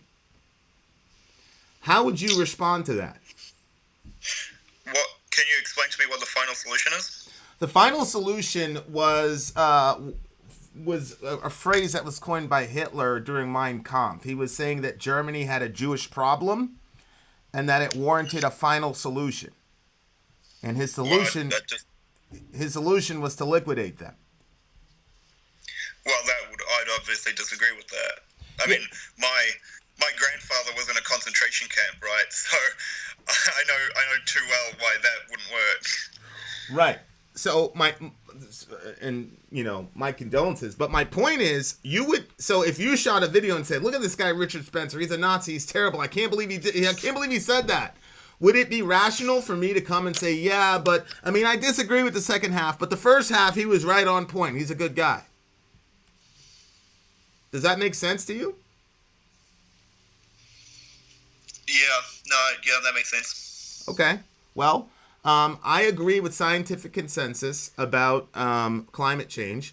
I also agree with scientific consensus that at the moment of conception, we have a new human being. And so when Bernie talks about abortion in the context of a population control discussion, he is advocating for ageist genocide. If you don't agree with embryologists on the ontology of a conceptus, then I understand your position. But I agree with the science on it, and so because of that, I'm not a fan of this type of solution. Okay. So I called him out for it. I totally see what you're saying. Okay. Yeah. Well, I mean, hold on at for the end of the day. Hey, Tasco, you're an actual scientist, right? Sorry? Tasco, you're an environmental scientist, isn't that true? Well, I mean, I have a degree in environmental science, so okay. I suppose if you want to qualify that. Can you please explain to Art that there is scientific consensus on climate change? Can you just take 2 or 3 minutes and educate our audience about climate change? So what's Art saying? He's saying that there is more than enough. Oh, hold on, I have to scroll up. He's saying there's no scientific consensus that we are not having any effect on the Earth. Okay, so what's happening in Brazil right now? Why do you think that they're clearing the rainforest? It's to make more room to grow soy and to graze cattle. I mean, if you think that the Amazon has no value or the Arctic has no value, then sure, there's enough land for us in the immediate future once we've cleared it all. But then after that, what's left? Nothing. And it's just going to be a monoculture. And it is a total. I mean, to me, it's any species that goes extinct is a tragedy. So, I mean, if you're pro that, I just don't understand what your value system is. Very well said. And Art, when I say scientific consensus, I don't mean 100%. I don't think there's 100% consensus on anything scientifically speaking. That's not how scientists operate. What I'm saying is the vast majority of climatologists have told us for all going on a decade now that we have a serious problem that's man-made. Those are the facts. I understand that you can find some scientists who say otherwise. You can also find some scientists who are against vaccinations. And there are also some geologists that will tell you that the earth is flat. I've seen the documentaries. What we're talking about is what the majority of the folks who have expertise in the field are telling us. Is that right, Tasco, or am I crazy here? Because you're the actual... Yeah, that's right. You're the one that's actually educated on the topic. So he's saying 95% of the population and 10% of the world. Yeah, but what percent of the world is like agriculture? You're talking about the human population, which are concentrated in cities. But in order to feed a city, you need to have a vast area of land. And, you know, I mean, what percent of the native forest in America is gone? What percent of the native forest in Europe is gone? Almost all of it. And people have done that. So if I don't know what you're saying, that people have no effect on the planet. That's ridiculous. Yeah, I mean, I just, to be honest with y'all, I don't understand it. I don't understand why folks on the right are denying climate change. What is, Tosco, explain to me what the win is. Why would a right-winger deny climate change? Well, I mean, from what I understand, it's mostly greed. I mean, you have these giant, oil conglomerates, and from what I see, the people who tend to deny climate change are old white rich men, which have a vested interest in denying it because it hurts their financial gains, and they're not going to be around to see the ramifications of the terrible shit policies that they are, enacting. That's a good point. That is a good point. Joe Biden and those fools, they're, no disrespect, but they're going to be gone pretty much, right? It's basically going to be, we're going to deal with the tail end of it, and then Johan and Dorian are going to have to figure it out, right? I mean, isn't that where we're at? Yeah. Okay. I mean, I don't know. That's the. I mean, you see one kind of person that's always propping up the same tired, debunked arguments over and over again, and they're the ones that have no empathy for their offspring and what the future generations are going to have to deal with. They're going to have to look back at us and ask what the hell we were thinking about. Mm-hmm. It's I'm sorry, go ahead. I just think it's going to be sad when, our kids are, not going to be able to see polar bears or, whatever else, whales in the sea, because they've all been, either the environment's been destroyed or they've been hunted to extinction. You know what I mean? Yeah. To me, that's sad. Yeah. Yeah, I'm with you. Leah, you've got the quote of the day. Denying climate change is as ridiculous as denying that a fetus isn't a person. Very good, Leah. Well, I mean, so Leah's the pro-Trump person in the village. So, to me, the climate change thing is the number one issue above all else, right? That's to me what I vote for or against politicians on. So how do you weigh that up when Trump is the biggest anti-climate change person in power? Yeah, I mean that's a very interesting pretzel for Leah to unravel. I'm with you. I'm with you. To me, they're irreconcilable. I mean, Trump to me represents the diametric opposite of any sort of positive movement for this problem. Would you agree with that or no? Oh, 100%. Yeah. Yeah. I mean, he pulled out of the Paris Climate Agreement for no reason. Like, and the Paris Climate Agreement is a weak agreement to begin with. It doesn't hold any country to account. It's just like a please do better. But Trump isn't even willing to attempt at any kind. And he's put a coal lobbyist in charge of the EPA. I mean, and that person is a climate change denier as well. I mean, what? Yeah. What's going on? Yeah, we're doomed. That's what's going on. Okay, well, I'm glad that we could clear it up. I never want to have an issue with my friends, and you've been you've been a friend, like you said, since a year ago. So I'm glad we could have this conversation. Yeah, absolutely. I'm glad as well.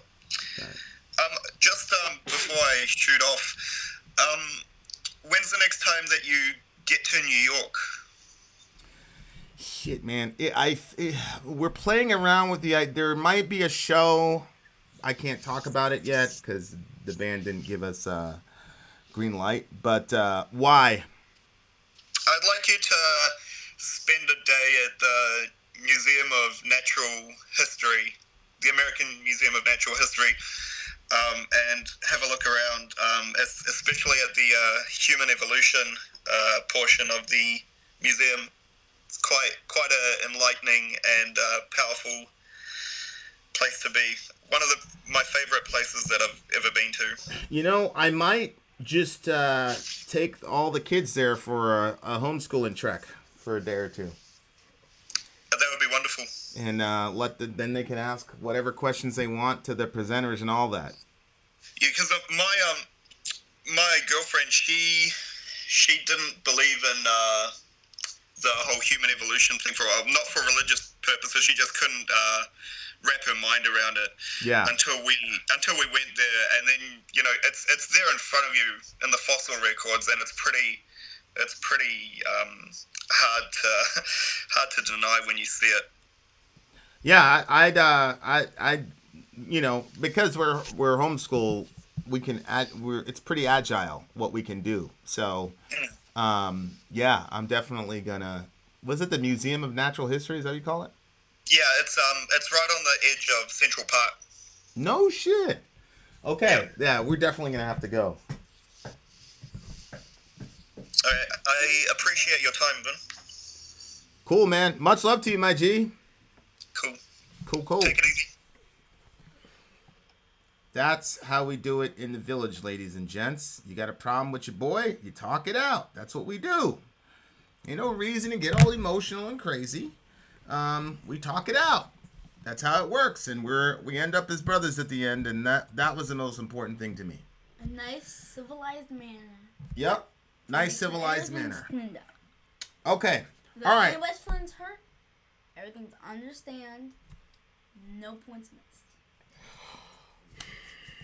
Okay. I gotta go, guys. If you ever take your babies to SeaWorld, I'm unsubbing. Can you please read Carl Sagan's quote? What is Carl Sagan's quote? Show me the quote. I used to believe in evolution until I started working for the government. I can't say that. Yeah, I'm with you.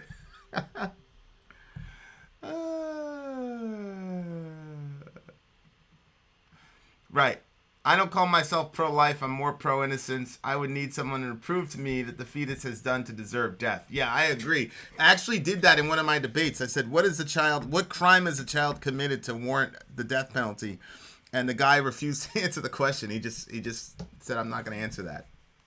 Do what you want with that. What question, Jason?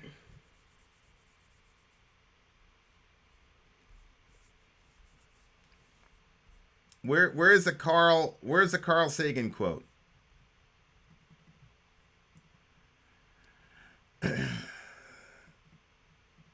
Nice, Leah. That was actually one of our best ones. I actually talked to Andy from the band Die Out His Murder, and he saw the video. So there you are. You made it. You made it to the big times.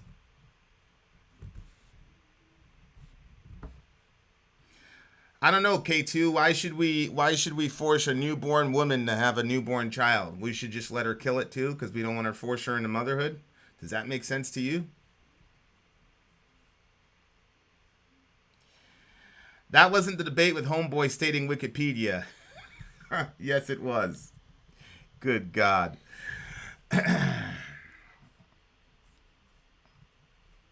Look, y'all, I'm not going to get into a giant debate on abortion on this topic because I wanted us to stay focused. What I will say is that consent or autonomy is not the only value that runs a society. There are other values that run a society, like personal responsibility. If you're one of these dudes that runs around and spreads your seed all over the world, It doesn't matter whether or not you consent to paying child support payments. They will draft your paycheck every other week and get those child support payments, whether or not you consent to it. Why? Because you are responsible for taking part in an action that brought a human being into the world, and as such, you are responsible to care for said human being, whether or not you consent to it. So, like Dave Chappelle said, what's good for the goose is good for the gander. A man can't say, my money, my choice, and so the logic should apply across the board. This is 2019. Men and women are equal.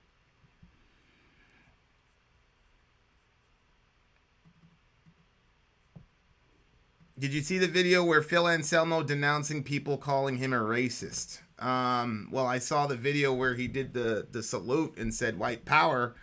I don't know. Yeah, it's a stupid. I don't give fetus the consent to use my body. What a dumb argument.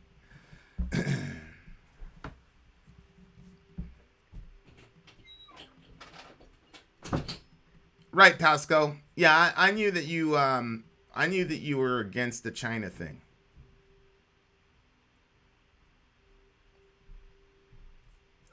I knew that. No, the stand-up wasn't garbage. The stand-up was brilliant. It was brilliant, as shown in the 99% audience review score by Rotten Tomatoes and the 27% critic whatever. We were about to shoot a video on it, but decided against it.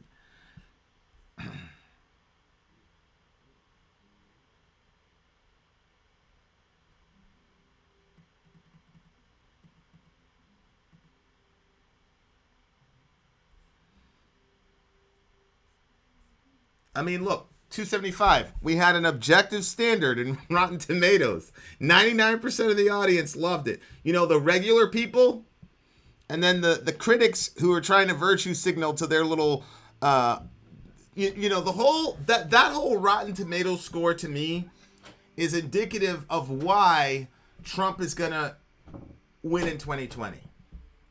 The elites, the people up there in their ivory tower, they got, TYT, oh my God, what happened to Dave Chappelle? Da, da, da, da. Meanwhile, 99% of the common man loved it. There you go. That sort of tone deafness to what's happening in the minds of regular people is the reason why the Democrats keep losing. I thoroughly believe that.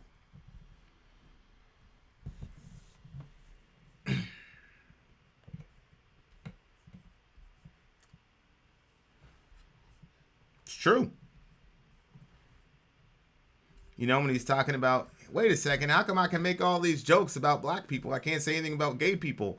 And then she said, well, you're not gay. And Chappelle goes, I'm not a nigger either. Brilliant stuff. Brilliant stuff.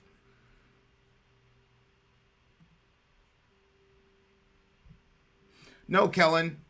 Kellen, that's a complete mischaracterization bordering on a lie. I don't believe in abortion because I don't believe in killing innocent people. Albany Rose is as atheist as atheist can be. She doesn't subscribe to my religion at all, and she's also against abortion. You don't need to be a Christian or a Bible thumper to not like the idea of killing babies. You should stop misrepresenting people. I've done an actual moderated debate about abortion, and I didn't use one Bible verse. I just used science and history. Kellen Dross, stop it.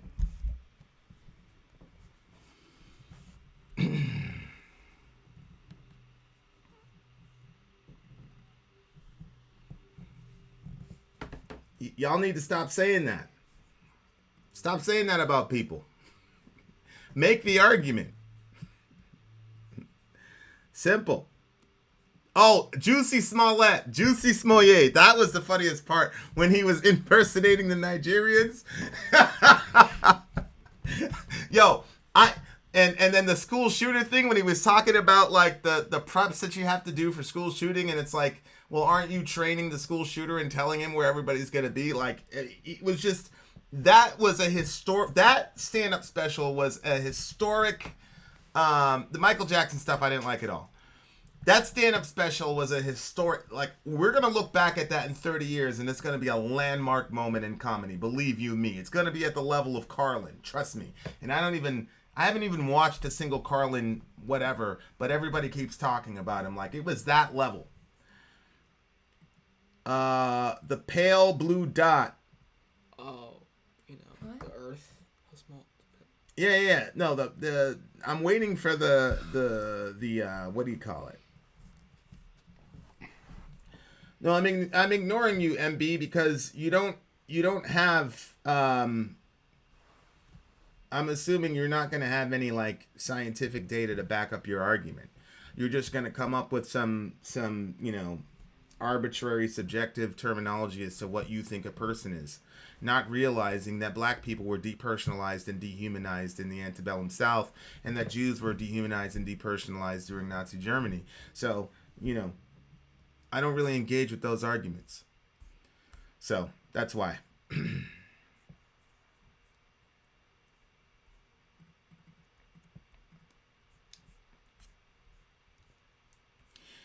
Yeah, I heard that Carlin was a genius. Somebody recommend the Carlin thing. I'm a little bit partial. I'm a little bit partial to Chappelle because he's so much like me. Not to say that I'm funny. I'm just saying like his attitude and his mindset.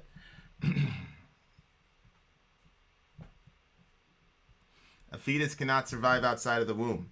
I agree, MB. Neither can a newborn. A newborn cannot survive. I've got my 4-month-old. He's 4 months. Actually, he's going to be 5 months on the 30th.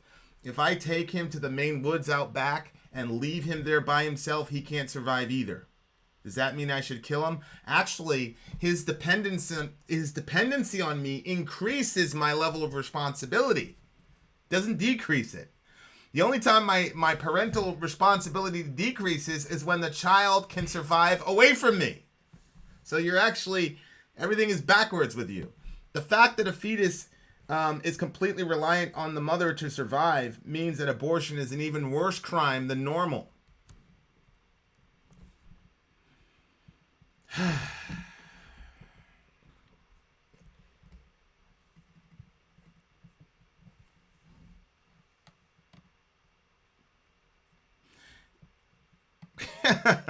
Here's MB. Vin doesn't like science. Okay.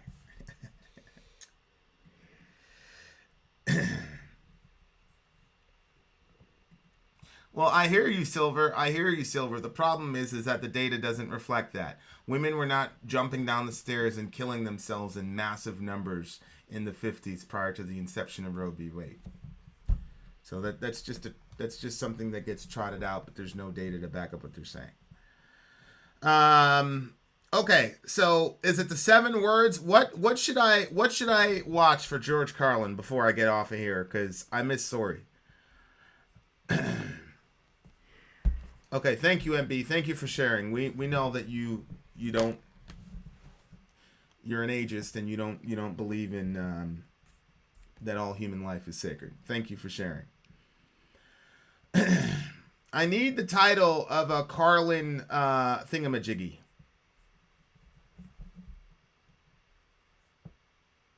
No, the question's not very complicated at all.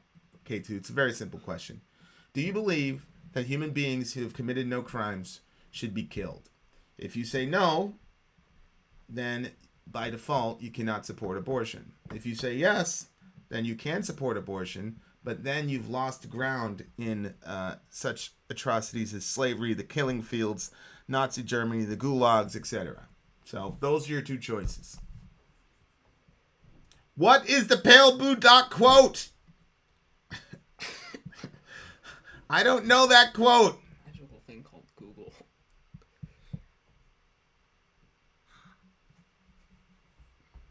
Vin supports his goat herder religion. What do you have against goat herders, MB?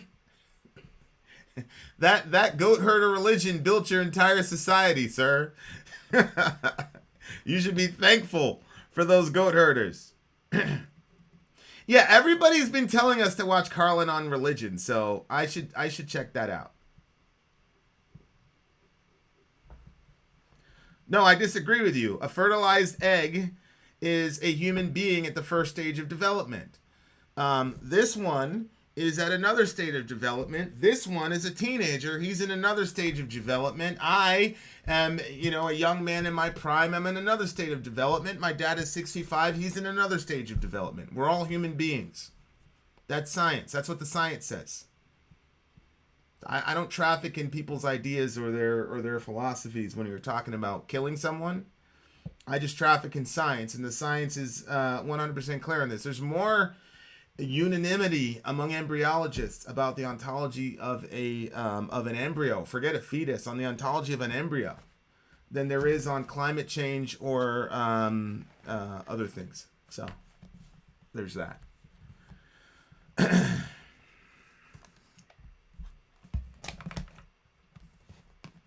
No, K2, because murder has to do with intent, or the technical term would be the mens rea. So if the fertilized egg doesn't implant, and unfortunately the mother loses the child, which is something that my wife had to experience. It's a terrible thing. We recognize that it's a great tragedy. If a little baby dies of SIDS, we recognize that as a great tragedy. However, if the mother strangled the baby to death, we recognize that as murder. There's a difference. It's still a tragedy for the child. Still a tragedy either way, correct.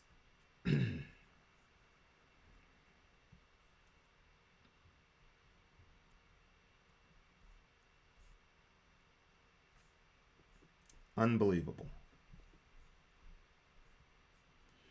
Back in town, life is worth using. It's bad for you.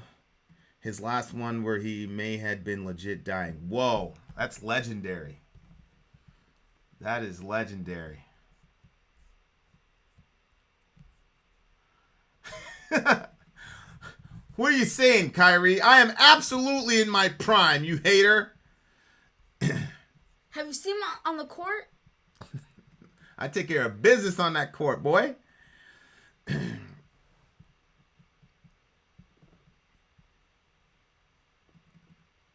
That wouldn't surprise me, Kellen Dross. I think you're a good, soft-hearted dude. I just think that you've fallen victim to Planned Parenthood's propaganda. They're a billion-dollar industry, after all. So I think you're a good guy.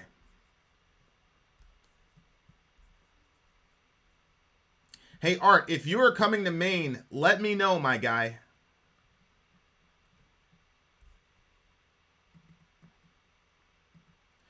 My jump shot is, I have to say, look, here's what happened, okay? So I got assigned to Kentucky for a year. And so we were right by the UK, like literally the University of Kentucky, right? So I used to be one of these slashers because, I just use my athleticism and get to the hole. And so they have this thing called the blue courts in Kentucky where like the third string UK players play. So I'm like, oh, these guys are third string. They ain't none. So I go in my regular thing. I beat the guy. Like I got my first step on him. Crazy. Came up with the left. Dude came from freaking the other side of the court. Sent the ball all the way to the other side of the court. I'm like, okay, fine. So I did it again. I got him with the crossover. This time I did a pump fake double pump. Because I beat him again. Boom! He sent it all the way over to the court. So I kept playing that way, and somebody said to me, you got to change your style of play, man. And it was effortless, these guys. It was absolutely effortless. They would just let me get past them and just send it all over the place. So then I spent a week straight on the court by myself when everybody would leave and developed a mid-range jump shot. And once I developed a mid-range shot, I was able to stay on the courts. But boy, that was a lesson for sure. It was pretty crazy. Pretty crazy. Yeah, K2, what I'm trying to explain to you is that no embryologist will use the term potential human. When the female gamete and the male gamete fuse together, they create an entirely new organism, and it's a human being. That's what the embryologists tell us. They're not, what you're talking about is ontology. It's a human being at a stage of development. That's all it is. The term potential human is a nonsense term. There's no such thing as a potential human. That's a nonsense term. That's why when you squash a bald eagle egg, you go to prison. What you do? Yeah, because they're an endangered species. The term potential human is just terminology that people who want to kill children use. Now, I'm not saying that you want to kill children. I'm saying that you're using terminology that people use. It's an ascientific term. By the way, Night Hydra lives in Maine. Okay. So what? The same problem happens for already born babies, K2. Should we kill already born babies because she can't stay home and have a job and be taken care of? So should we be able to kill born babies too? What if a woman loses her job? She just had a newborn. Should she be able to kill the child because she won't be able to financially separate it? What if a divorce happens and she loses her job? Now she went from being a woman that has a husband to help with the daily necessities and a job. Now she's gone from that to being a completely single mother. Should she be able to kill a child? There's a whole host of problems that your logical syllogism just created, right? Anything that you say about justifications for killing a baby, for killing an embryo or a fetus, is literally the exact same syllogism that can be used to kill a newborn child. As a matter of fact, Peter Singer, Francesca Minerva et al. Have argued that we should be able to kill newborns with the exact same logic that you just used.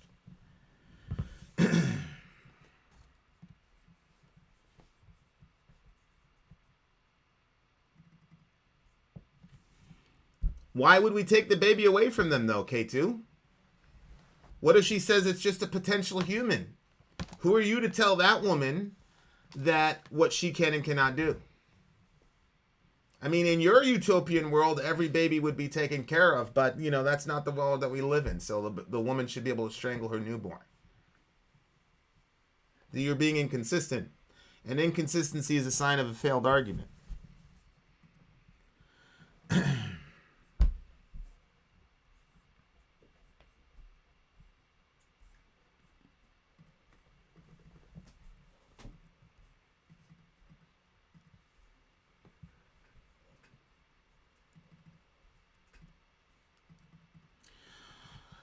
Who kills who first, Brett? Arnold from the first Predator or Rambo?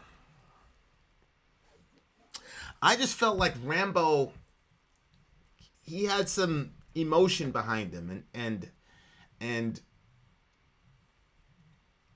depending on the person you are, when you have an engagement, that can either work for or against you. But for Rambo, I think it works for him, so I'd have to give him the edge there.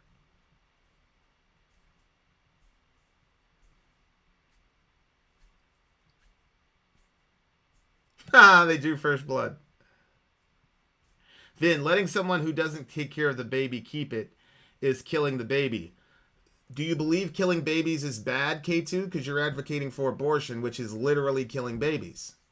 So what are you talking about?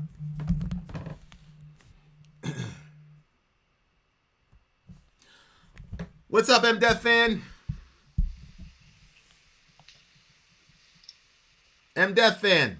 What's up, bruh? Hey, can you hear me? I can hear you, bro. Hello? Yeah, what's up, bro? Hey, sorry, man. I only got a couple minutes here. I know it's late. Good. Okay. So, really quick, the Carl Sagan quote. Go for it. If you could look it up, I think it'd be really great for you to read it. Just look up "Pale Blue Dot" by Carl Sagan. There's two things. There's a quote and there's a picture. And the reason I bring it up is because, you know, I believe in God just like you. I believe the creation dictates the creator, but I think that's a great quote for tonight. And I got to go, so that's all I wanted to say. Love you, buddy.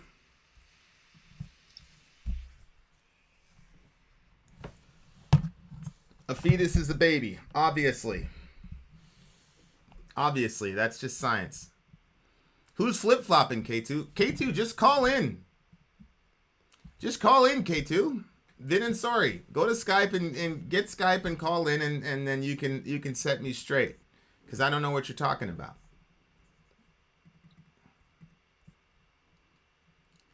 Drago versus Clubber Lang. I gotta give it to Drago. You know why I give it to Drago? Because he had the what do you call it? He had the steroids, bro. So you gotta give it to Drago. I think they're talking about a boxing match. Yeah, Drago must. I will break him. Oh, if he dies from Rocky. If he dies, he dies. Epic line, bro. Epic line.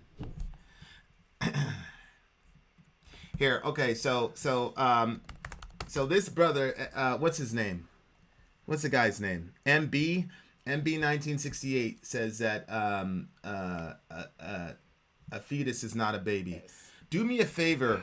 So hold on, just Johan, do me a favor and read this definition here. I just googled fetus. Here's what you got. Go. This is science. He does not hate science, by the way. An unborn offspring of a mammal in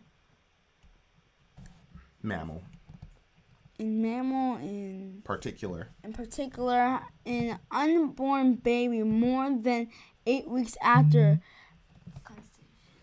Okay, so it says that a fetus is an unborn human baby post 8 weeks gestation. And if you think he's lying, you can look it up yourself. MB, who am I supposed to believe, the scientist or you? MB, go do it yourself. Go to Google, type in fetus. Go to Google and type in fetus. I've been in this discussion for years, my guy. I don't talk about stuff. I don't talk about stuff that I don't know about.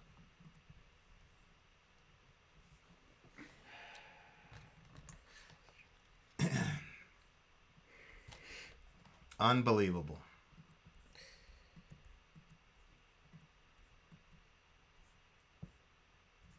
Unbelievable. The amazing. At what point does a fetus become a human? That's a good question. I'd like to know. Oh, when it's born? Okay, what about a preemie? Right. Is that...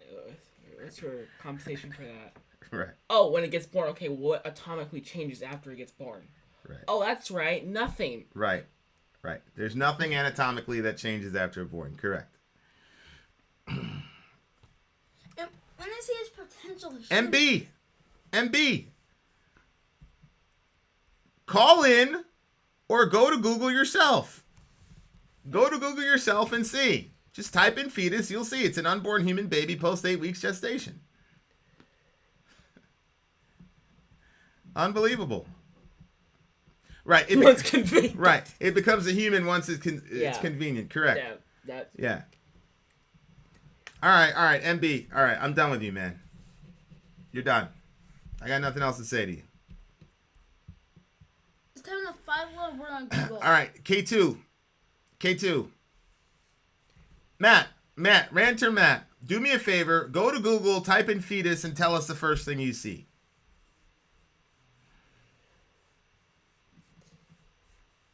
Correct, B Cherry. Embryo, fetus, infant, toddler, teenager, young adult, middle age, geriatric. Those are all just words for stages of human development. Correct.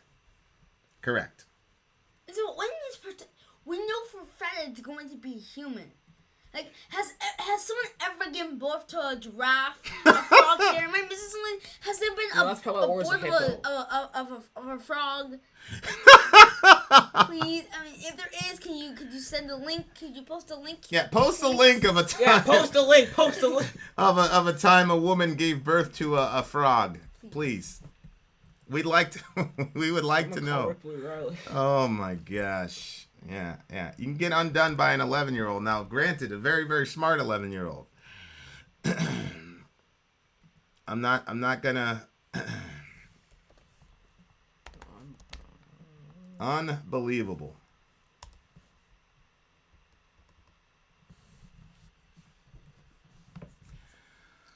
Unbelievable. Like, what time has what do you mean potential human?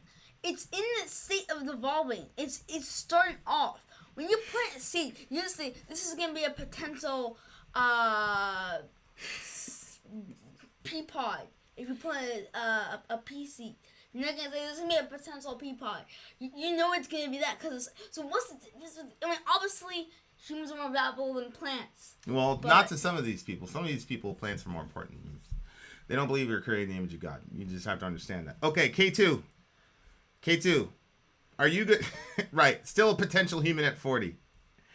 K2, just call in, bruh. Just call in. Matter of fact, both of you guys can call in at the same time. I could care less. Call in.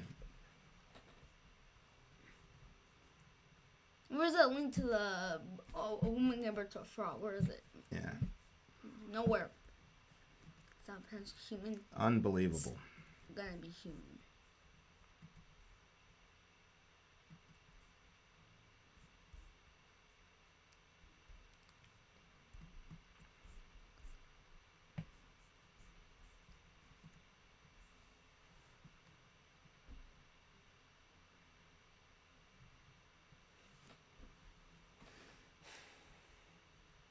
All right, so I'm gonna set it at 2 minutes. MB can call in or K2 can call in and set me straight on this topic of why it should be legal to kill children who've committed no crimes. Call in, MB. Call in. Not that difficult.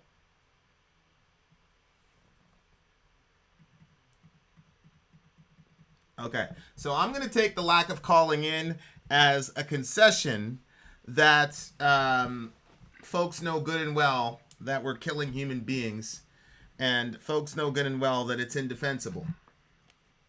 So there you go. Yeah, he believes that if he continues to state unscientific things enough. But babies, I think everyone agrees that babies are humans. Then thank you, Kellandros.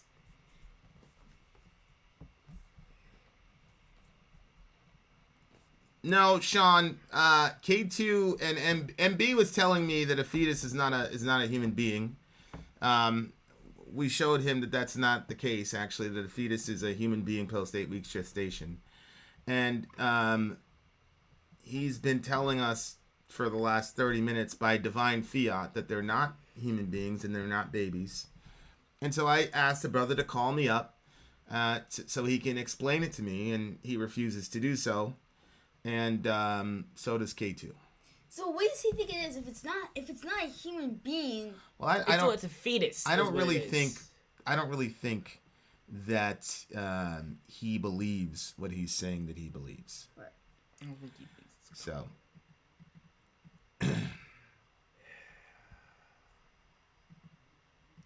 Because like I said, it's never it's not.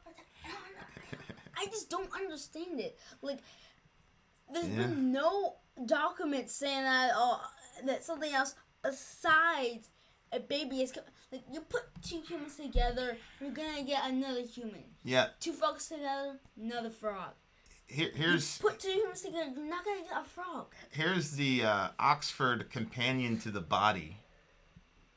Oxford University Press. The term for fetus, the term used for the developing individual in the womb by convention when it ceases to be called an embryo after about the first 2 months.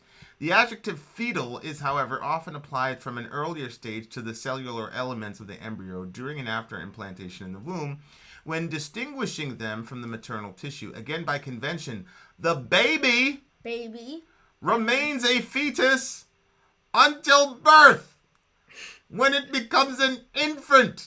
Or, for a month, a neonate.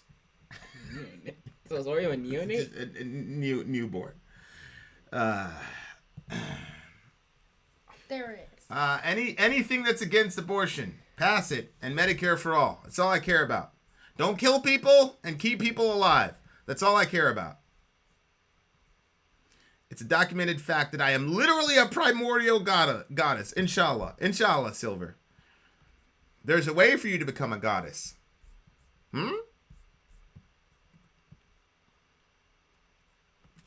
People do believe messed up things like the U.S. government is benevolent, I'm sure.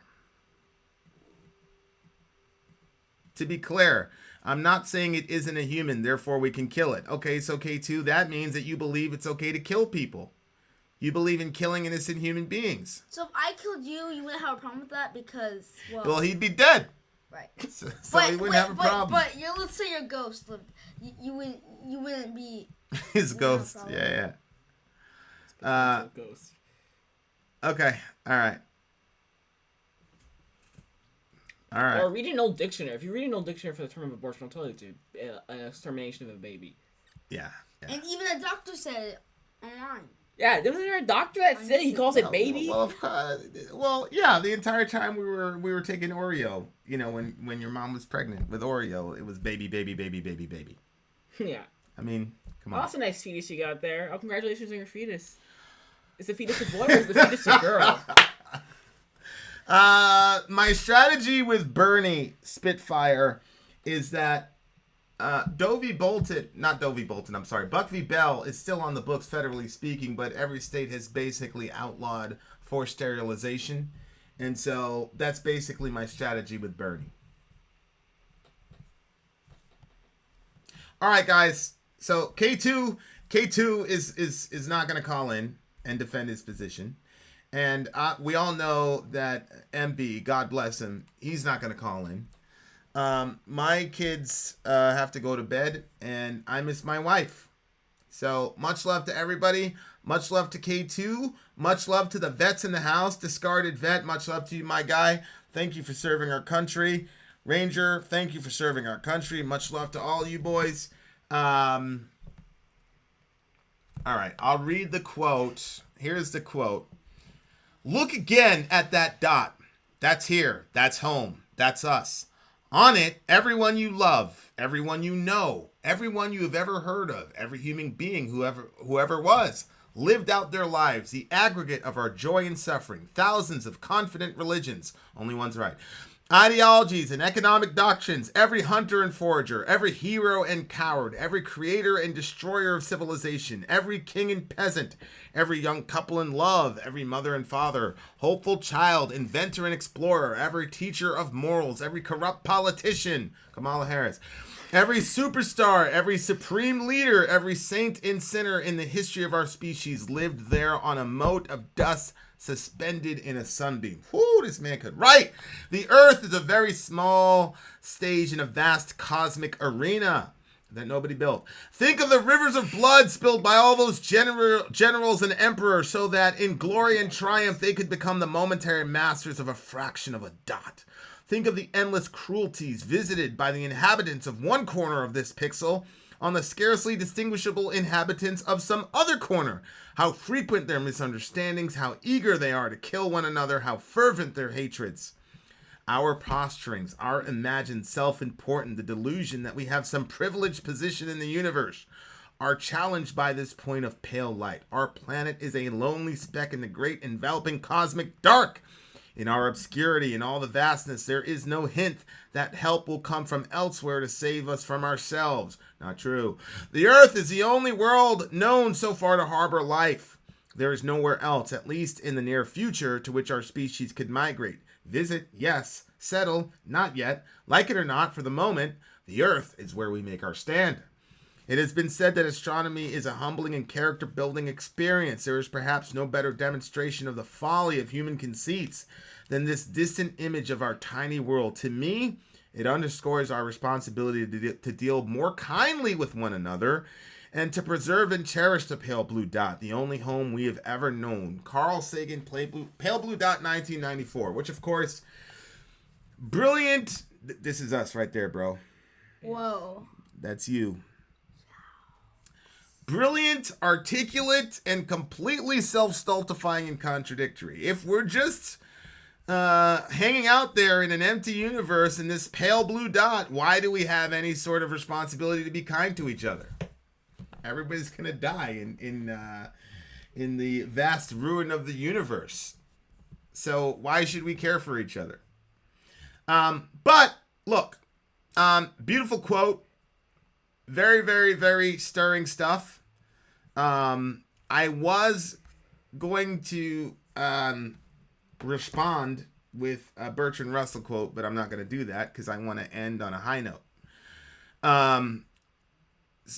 Don't thank me, thank my recruiter. There's a lot of things I could say there, sir, but I'm not going to. I can't. Okay. Much love to everybody. Yeah, I know that we're better for it, but why do we care about being better for it? Everything's empty and meaningless. What's the point? All right. Great. I'm glad that you have personal morality, Calendros. All I'm asking you to do, my brother, is extend that personal morality to the babies. Glenn, you are not a plant. Sorry, I just had to laugh at that. All right. Much love. Much love to everybody. Much love to Tasco. Thank you. Hey, look. Thank you, Tasco, for having the stones to call in. And you saw, how, look, I'm good to people. You guys saw I was good to everybody. Was I nice? Yes. All right. So thank you, Tasco, for calling in. Much love to everybody. Much love to Overshadow Sean, Tina, all that jazz. Vin out. Dorian out. Big 12 out. So on the note of Carlin, there's this YouTube channel called Super Carlin Brothers. It's about theories. It's a really good channel. You should check it out. You gonna say goodbye to the people? And yes. Way to promote another channel. Wow, Yohan. Well, what's the about having multiple Super Bowl channels? Everybody's supposed to do our channel. They can do both. I love you. 2014 Super Bowl champions out. 2004? 2014. Trash. All right, we're out of here. Bye. Bye.